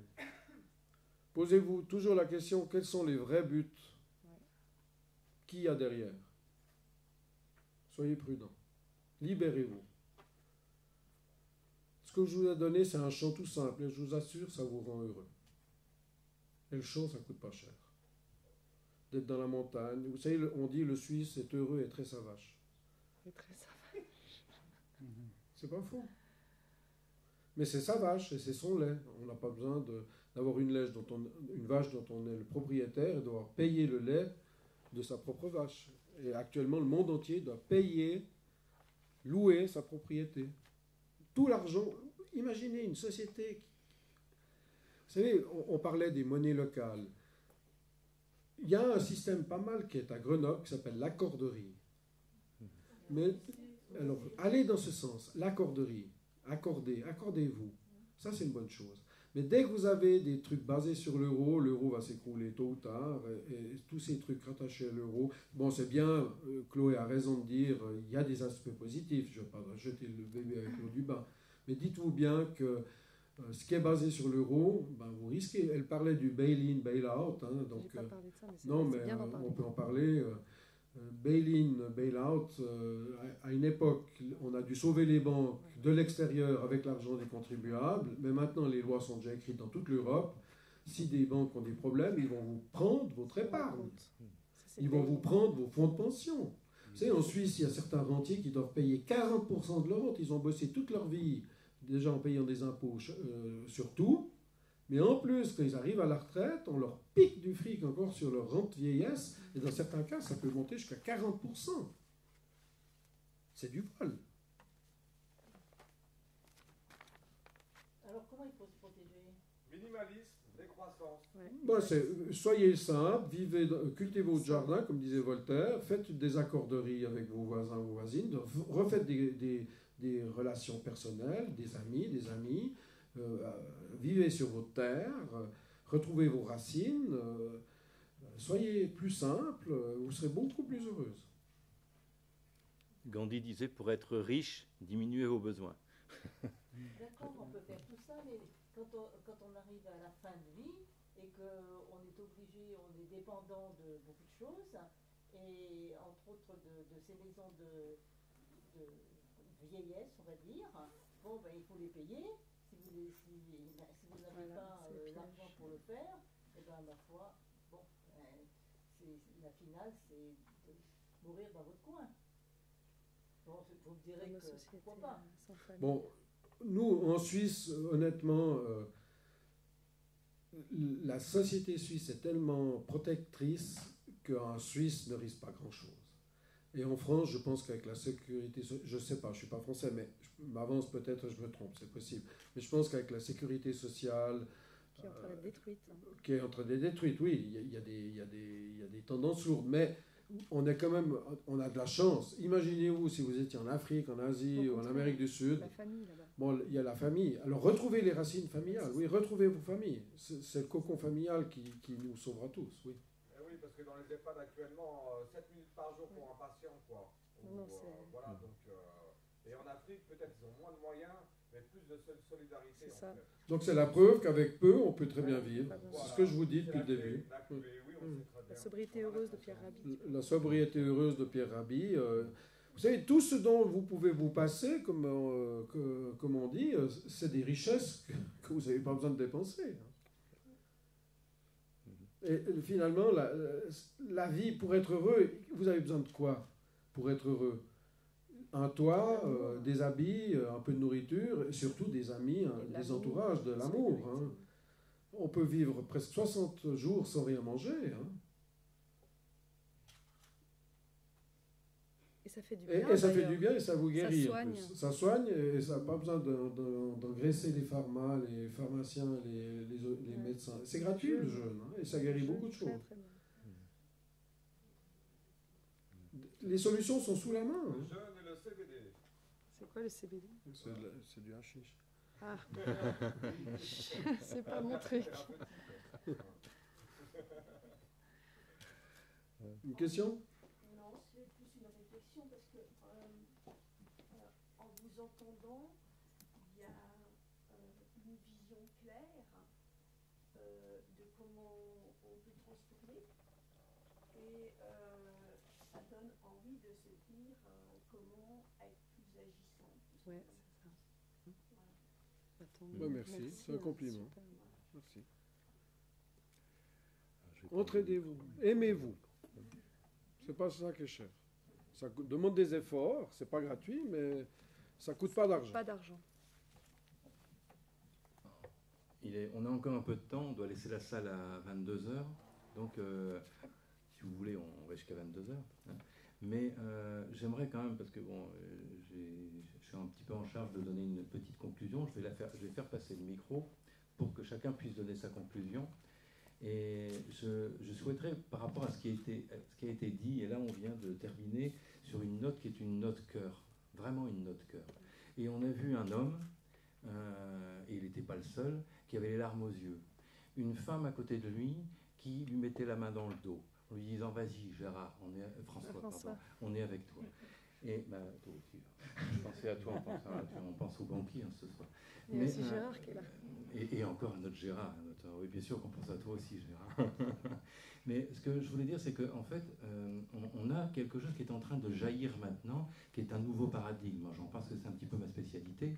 Un nouveau paradigme, on est en train de changer de vision. On parlait de révolution, de résistance tout à l'heure. Eh bien, c'est qu'on est vraiment en train de changer de vision. Et cette vision, et ce paradigme-là est né depuis les années 70, 75, 80. Et donc on pense maintenant de moins en moins avec la tête, mais on pense avec le cœur. C'est pour ça que j'insiste là-dessus. Les larmes qui illuminent nos yeux sont les larmes du cœur. Et ces larmes du cœur, c'est ce qu'on est en train de développer dans le fait de penser paix par la culture. Parce que François nous parlait à plusieurs reprises de paix. Et on peut vraiment parler de paix par la culture. Si je rebondis dans ce que veut dire le CSR, et je disais tout à l'heure d'emblée que c'était un moyen d'information, et que l'information n'est pas le quatrième pouvoir. L'information, c'est le premier pouvoir. C'est bien ce qu'ont compris les médias. Alors, dans mon site perso, on est plusieurs, mais celui qui me présente, où je présente mes différentes activités, en page de garde, je mets la honte. Pour rebondir à ce qu'on a dit, et ce que tu disais très bien, c'est que la honte, c'était un enfant meurt de faim toutes les 5 secondes. Et quand on entend Jean Ziegler, qui est un Suisse honorable, qui est donc maintenant vice-président de la Commission des droits de l'homme à l'ONU, eh bien, il nous dit, est-ce que vous avez déjà vu ce que c'est qu'un enfant qui mourrait de faim? C'est facile de dire, il y a des enfants qui meurent de faim toutes les 5 secondes. De toute façon, c'est pas nous, c'est pas les nôtres déjà, donc c'est loin, d'accord? Et c'est cette notion de cœur qui doit revenir. C'est quand on pense pas, qu'est-ce que ça veut dire un enfant meurt de faim toutes les 5 secondes, alors qu'on peut alimenter, comme le dit très bien Jean, il nous dit on peut alimenter plus de 12 milliards d'individus sur la Terre. On est à 7 milliards et demi apparemment, et on n'est pas foutu de les alimenter. Et on a encore ces enfants qui meurent de faim toutes les 5 secondes. Quand on voit à côté de ça, notre combat, c'est pas contre les riches. Notre combat, c'est pas contre les riches. Notre combat, c'est contre les hyper-riches. D'ailleurs, il y a une remarque qui était lors d'une interview de François Hollande, qui, notre clown président de service président, mais bien celui précédent, mais qui d'ailleurs avait quand même un peu meilleur projet que celui qui est actuellement. Quand on disait qu'est-ce qu'il fait Macron, est-ce qu'il c'est le président des riches? Il disait non, c'est pas le président des riches, c'est le président des hyper-riches. Qu'est-ce que c'est un hyper-riche? Un hyper riche, c'est comme Bernard Arnault. Des gens qui gagnent 3 000 € à la seconde. 3 000 € à la seconde. Si on se donne une petite idée de ce que c'est. Et il paraît que c'est plus que ça. Mais en tout cas, le chiffre que j'ai eu, qui semblait un petit peu cohérent, 3 000 € à la seconde, mais rien que ça. Et ces gens-là se disent, mais 3 000 € à la seconde, ah bon sang, si je peux gagner 3 100 € à la seconde, ce serait très bien. Alors on va continuer. C'est au détriment de quoi? Qu'est-ce qu'ils font, ces gens-là? Ce ne sont pas des gens qui ont du cœur, ce sont des gens qui raisonnent avec leur tête. Ce sont des raisonnements intellectuels, des raisonnements d'analyse. Je voudrais vous dire aussi une toute petite chose pour comprendre. Lorsque on parle de millions et qu'on parle de milliards, 1 million, c'est équivalent, quand on parle en secondes, 1 million de secondes, c'est 12 jours, 11 jours et demi, 12 jours. 1 milliard de secondes, c'est 32 ou 33 ans. Donc on voit l'écart, parce qu'on a du mal, souvent on dit mais qu'est-ce que c'est des milliards, on ne sait pas se représenter. Je pensais que cette petite idée nous aide à ça. Autre chose, quand on voit des gens comme Macron et sa clique de mafieux, quand on leur dit réellement ce sont des assassins, pas des criminels, ce sont des assassins. Pourquoi dire ça et pourquoi ils ne nous mettent pas, moi que je le dis à plusieurs reprises, je ne suis pas le seul, pourquoi oser dire aux gens, mais attendez, pas plus tard qu'ici à Annecy, il y a dans ce grand débat avec notre maire Rigaud d'Annecy, quand j'ai pris le micro à un moment, j'aurais dit, mais attendez, pourquoi vous êtes là à 500 personnes à discuter pour voir si un gars comme Macron pourrait éventuellement nous aider à nous libérer de nos chaînes? Il ne faut pas nous libérer de nos chaînes, il faut sortir de la prison. Quand on leur dit, mais c'est un assassin, et on entend dans la foule, un assassin quand même, c'est trop fort. Non, non, on leur dit pourquoi? C'est pas de la diffamation. Quand on voit un gars comme ça, qui est capable d'aller envoyer 6 missiles sur un pays comme la Syrie, il n'y a pas une mort, hein. Bien sûr que non, on envoie 6 missiles, il n'y a pas de mort. Hein. Et au nom de la France, avec l'argent français, moi je ne suis pas d'accord en tant que Français de donner ma TVA et compagnie pour aller tuer des Syriens. Pas plus que je suis d'accord pour aller faire 10 000 milliards de contrats d'armement à l'Arabie Saoudite, pour aller assassiner le peuple du Yémen. Donc quand on voit toutes ces choses-là, là où on doit dire non, et être comme Chloé le fait, dire que quand on se regarde devant la glace, dire j'ai pas peur de me regarder devant la glace, parce que même s'il m'arrive des ennuis, je sais aussi ce que c'est personnellement, parce que ça fait longtemps que je fais ça, eh bien c'est pas grave. De toute façon, on va tous mourir. J'ai pas tellement envie, pas plus que vous, mais en tout cas, on meurt tous. Prenons nos responsabilités et sachons dire non. Et à ces salopards-là, à ces mafieux-là, ces criminels et ces assassins, sachons leur dire non. On a compris, on est devant eux et on dit non. Alors, je voudrais simplement conclure, avant de passer la parole pour la conclusion de chacun. Eh bien, c'est que je suis, pour ma part aussi, responsable d'une association, enfin plus qu'une association, c'est une ONG. La bannière de la paix a pour but de protéger le patrimoine culturel international. Elle est soutenue par un traité international de la Haye, 1954. Eh bien, ça s'appelle la bannière de la paix, c'est la paix par la culture. Et pour ça, je voulais rebondir là-dessus. Je ne pensais pas en parler ce soir, mais c'est la paix par la culture. J'insiste là-dessus. Comment est-ce que la police française peut obéir à des ordres donnés par un mec de la mafia marseillaise et qui le revendique? Castagnette, là, d'accord? Un jour, il n'y en aura plus, d'accord? Et il sera peut-être avant moi. Et comment on peut obéir à des gens qui tuent d'autres personnes, qui font des contrats d'armement pour tuer des gens du bien, etc., comme je viens de le dire, mais comment on peut obéir à des gens comme ça? Et leur demander encore un petit peu de desserrer nos chaînes. Mais bon sang, quand est-ce qu'on va se réveiller? Quand est-ce que les Français vont dire dehors ces gens-là? Dehors, et nos forces de l'ordre, etc. Là aussi, moi j'ai envie de verser quelques petites larmes. Et je vous remercie tous les quatre, et puis voilà, il n'y a pas vraiment de mots. Je voudrais vous passer le micro à chacun. On va peut-être reprendre dans un premier temps à notre droite, on redonne la parole à la France, et donc à Marilyn. On a pu assister à des thèmes divers et variés malgré tout, puisque chacun a pu donner son point de vue et sur des thèmes bien différents. Donc moi je suis ravie d'avoir pu partager pour ma part ce qui me concernait avec vous. Je vous remercie de m'avoir écouté, j'espère que ça vous aura intéressé. Et puis voilà. Ben, merci beaucoup et puis je passe le micro à Gérard. Bonne soirée.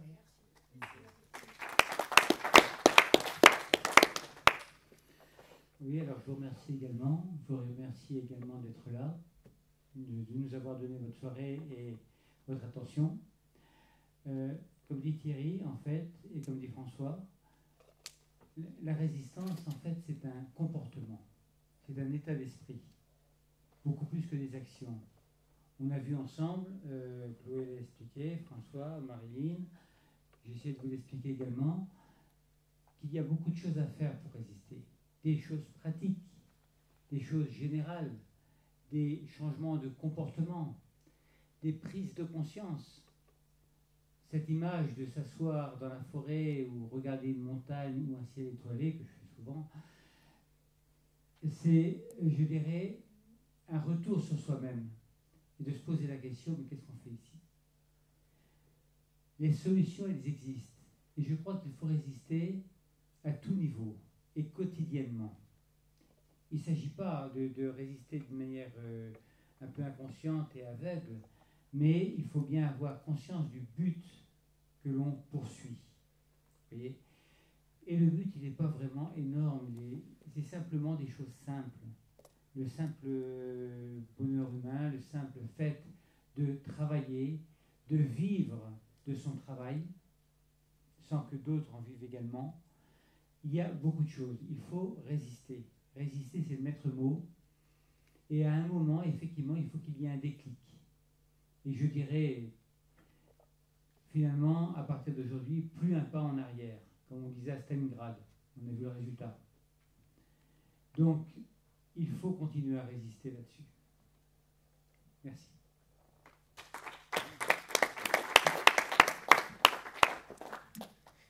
Moi, je vais ajouter quelque chose que je voulais dire et que du coup j'ai l'opportunité de dire, c'est que les choses qui nous rendent le plus heureux, en tout cas qui me rendent le plus heureux, la plus heureuse, c'est les choses qui ne coûtent pas d'argent. C'est l'amour, c'est la solidarité, c'est l'amitié, c'est la connaissance, c'est la santé, c'est le rire, c'est la famille, c'est le sourire aussi, c'est la bienveillance, c'est la créativité et l'inspiration. Moi, c'est ça qui me rend heureuse. J'ai choisi d'être militante, d'être activiste pour semer des graines. Je fais ma part de colibri, comme dit Pierre Rabhi. Peut-être que ça ne suffit pas, mais je fais ma part. Quand on se rapproche, quand on écoute les autres, quand on est avec les humains, nos cœurs s'ouvrent et en fait tout devient possible. Et moi, c'est là que je puise ma force. Je pense que notre arme, c'est croire en soi, parce qu'on a vraiment de la puissance et les médias, les politiques nous font croire qu'on n'est rien du tout et qu'on est capable de rien en fait. Alors que c'est tout le contraire, à partir du moment où on croit en soi et où on a le courage de dire ce qu'on pense et d'agir, il y a tellement de choses qui sont possibles. Notre arme, c'est ça, c'est la solidarité et c'est la connaissance. Je finirai juste par une citation que j'aime beaucoup et que je mets souvent à la fin de mes mails. C'est Mark Twain, c'était pas son vrai nom, mais qui le dit. Il dit, ils ne savaient pas que c'était impossible, alors ils l'ont fait. Alors faisons-le. Et courage, on peut le faire à mon avis.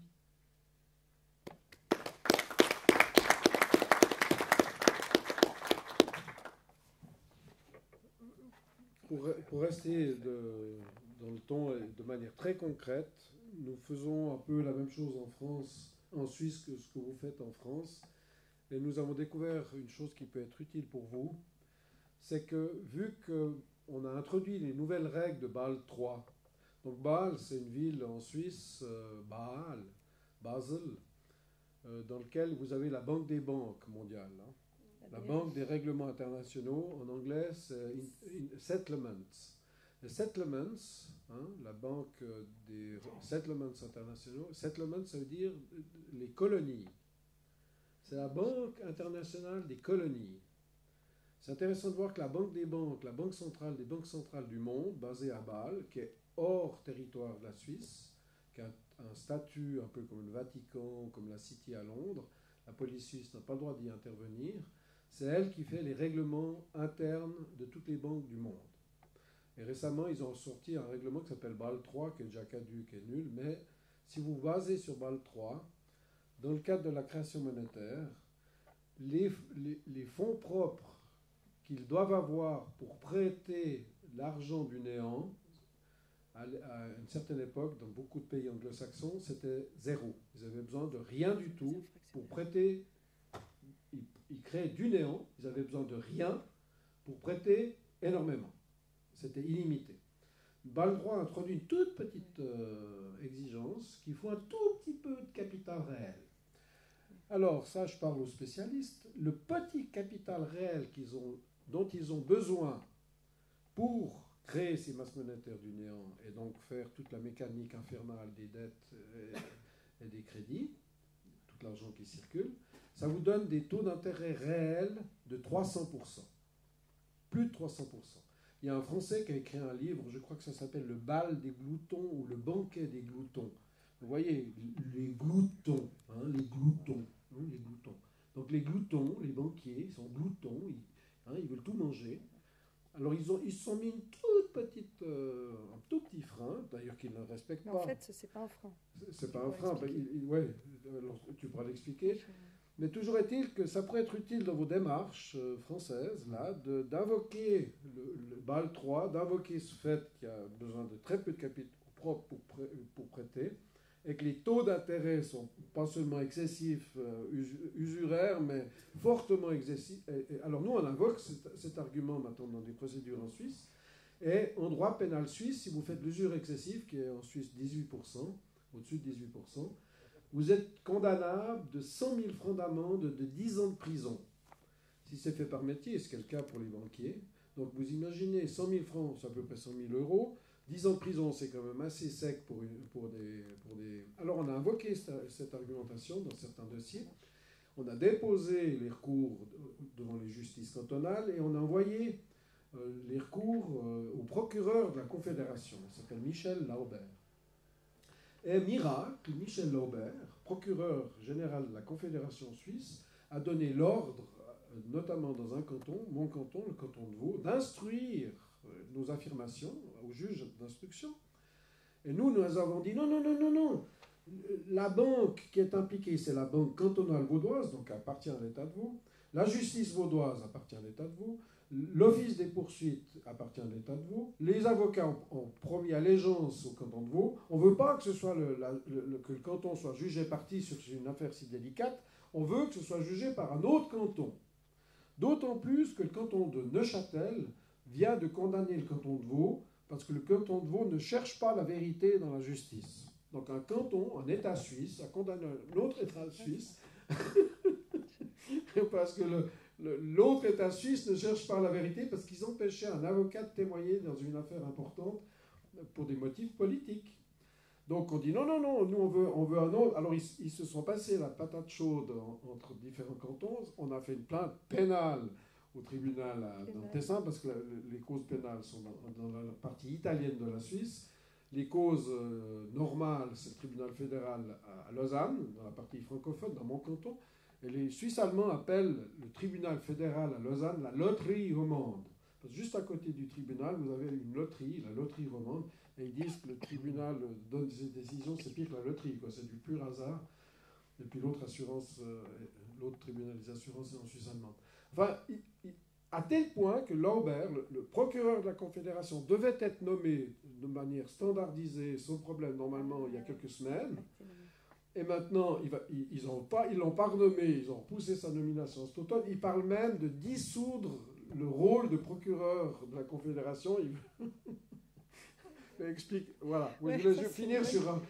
Comme quoi la résistance paye toujours, il se passe la patate chaude. On est monté jusqu'à Strasbourg, alors c'est chaud. Enfin, Chloé explique peut-être la suite de mon raisonnement. Juste, oui, bon, je rebondis pour l'histoire de Bâle 3. On vous dit qu'il y a des freins à la création monétaire. En fait, c'est censé être 7% des fonds propres. Il faut avoir 7% des fonds propres pour créer la monnaie. En fait, j'ai parlé avec le président du conseil de banque de la Raiffeisen à Genève. Et il m'a dit, parce que j'ai vu que dans le bilan, il n'y avait pas du tout ce respect des 7%. Je lui ai dit, c'est quoi cette histoire? Et il m'a dit, oui, en fait, on met les provisions avec. Donc les provisions, ça vient du bénéfice de la banque. Donc il suffit de faire du bénéfice, puis ça va dans les fonds propres, et puis ensuite, c'est intégré aux fonds propres, et du coup, ça permet de donner l'excuse pour le prétexte pour créer de la monnaie. Et puis pour rebondir aussi sur ce que tu disais, François, par rapport à l'effet grain de sable qu'on a, notamment à la Banque nationale suisse, il faut savoir que BlackRock, c'est le plus gros gestionnaire d'actifs mondial au monde. Et c'était BlackRock qui décidait des investissements de la Banque nationale suisse jusqu'à peu.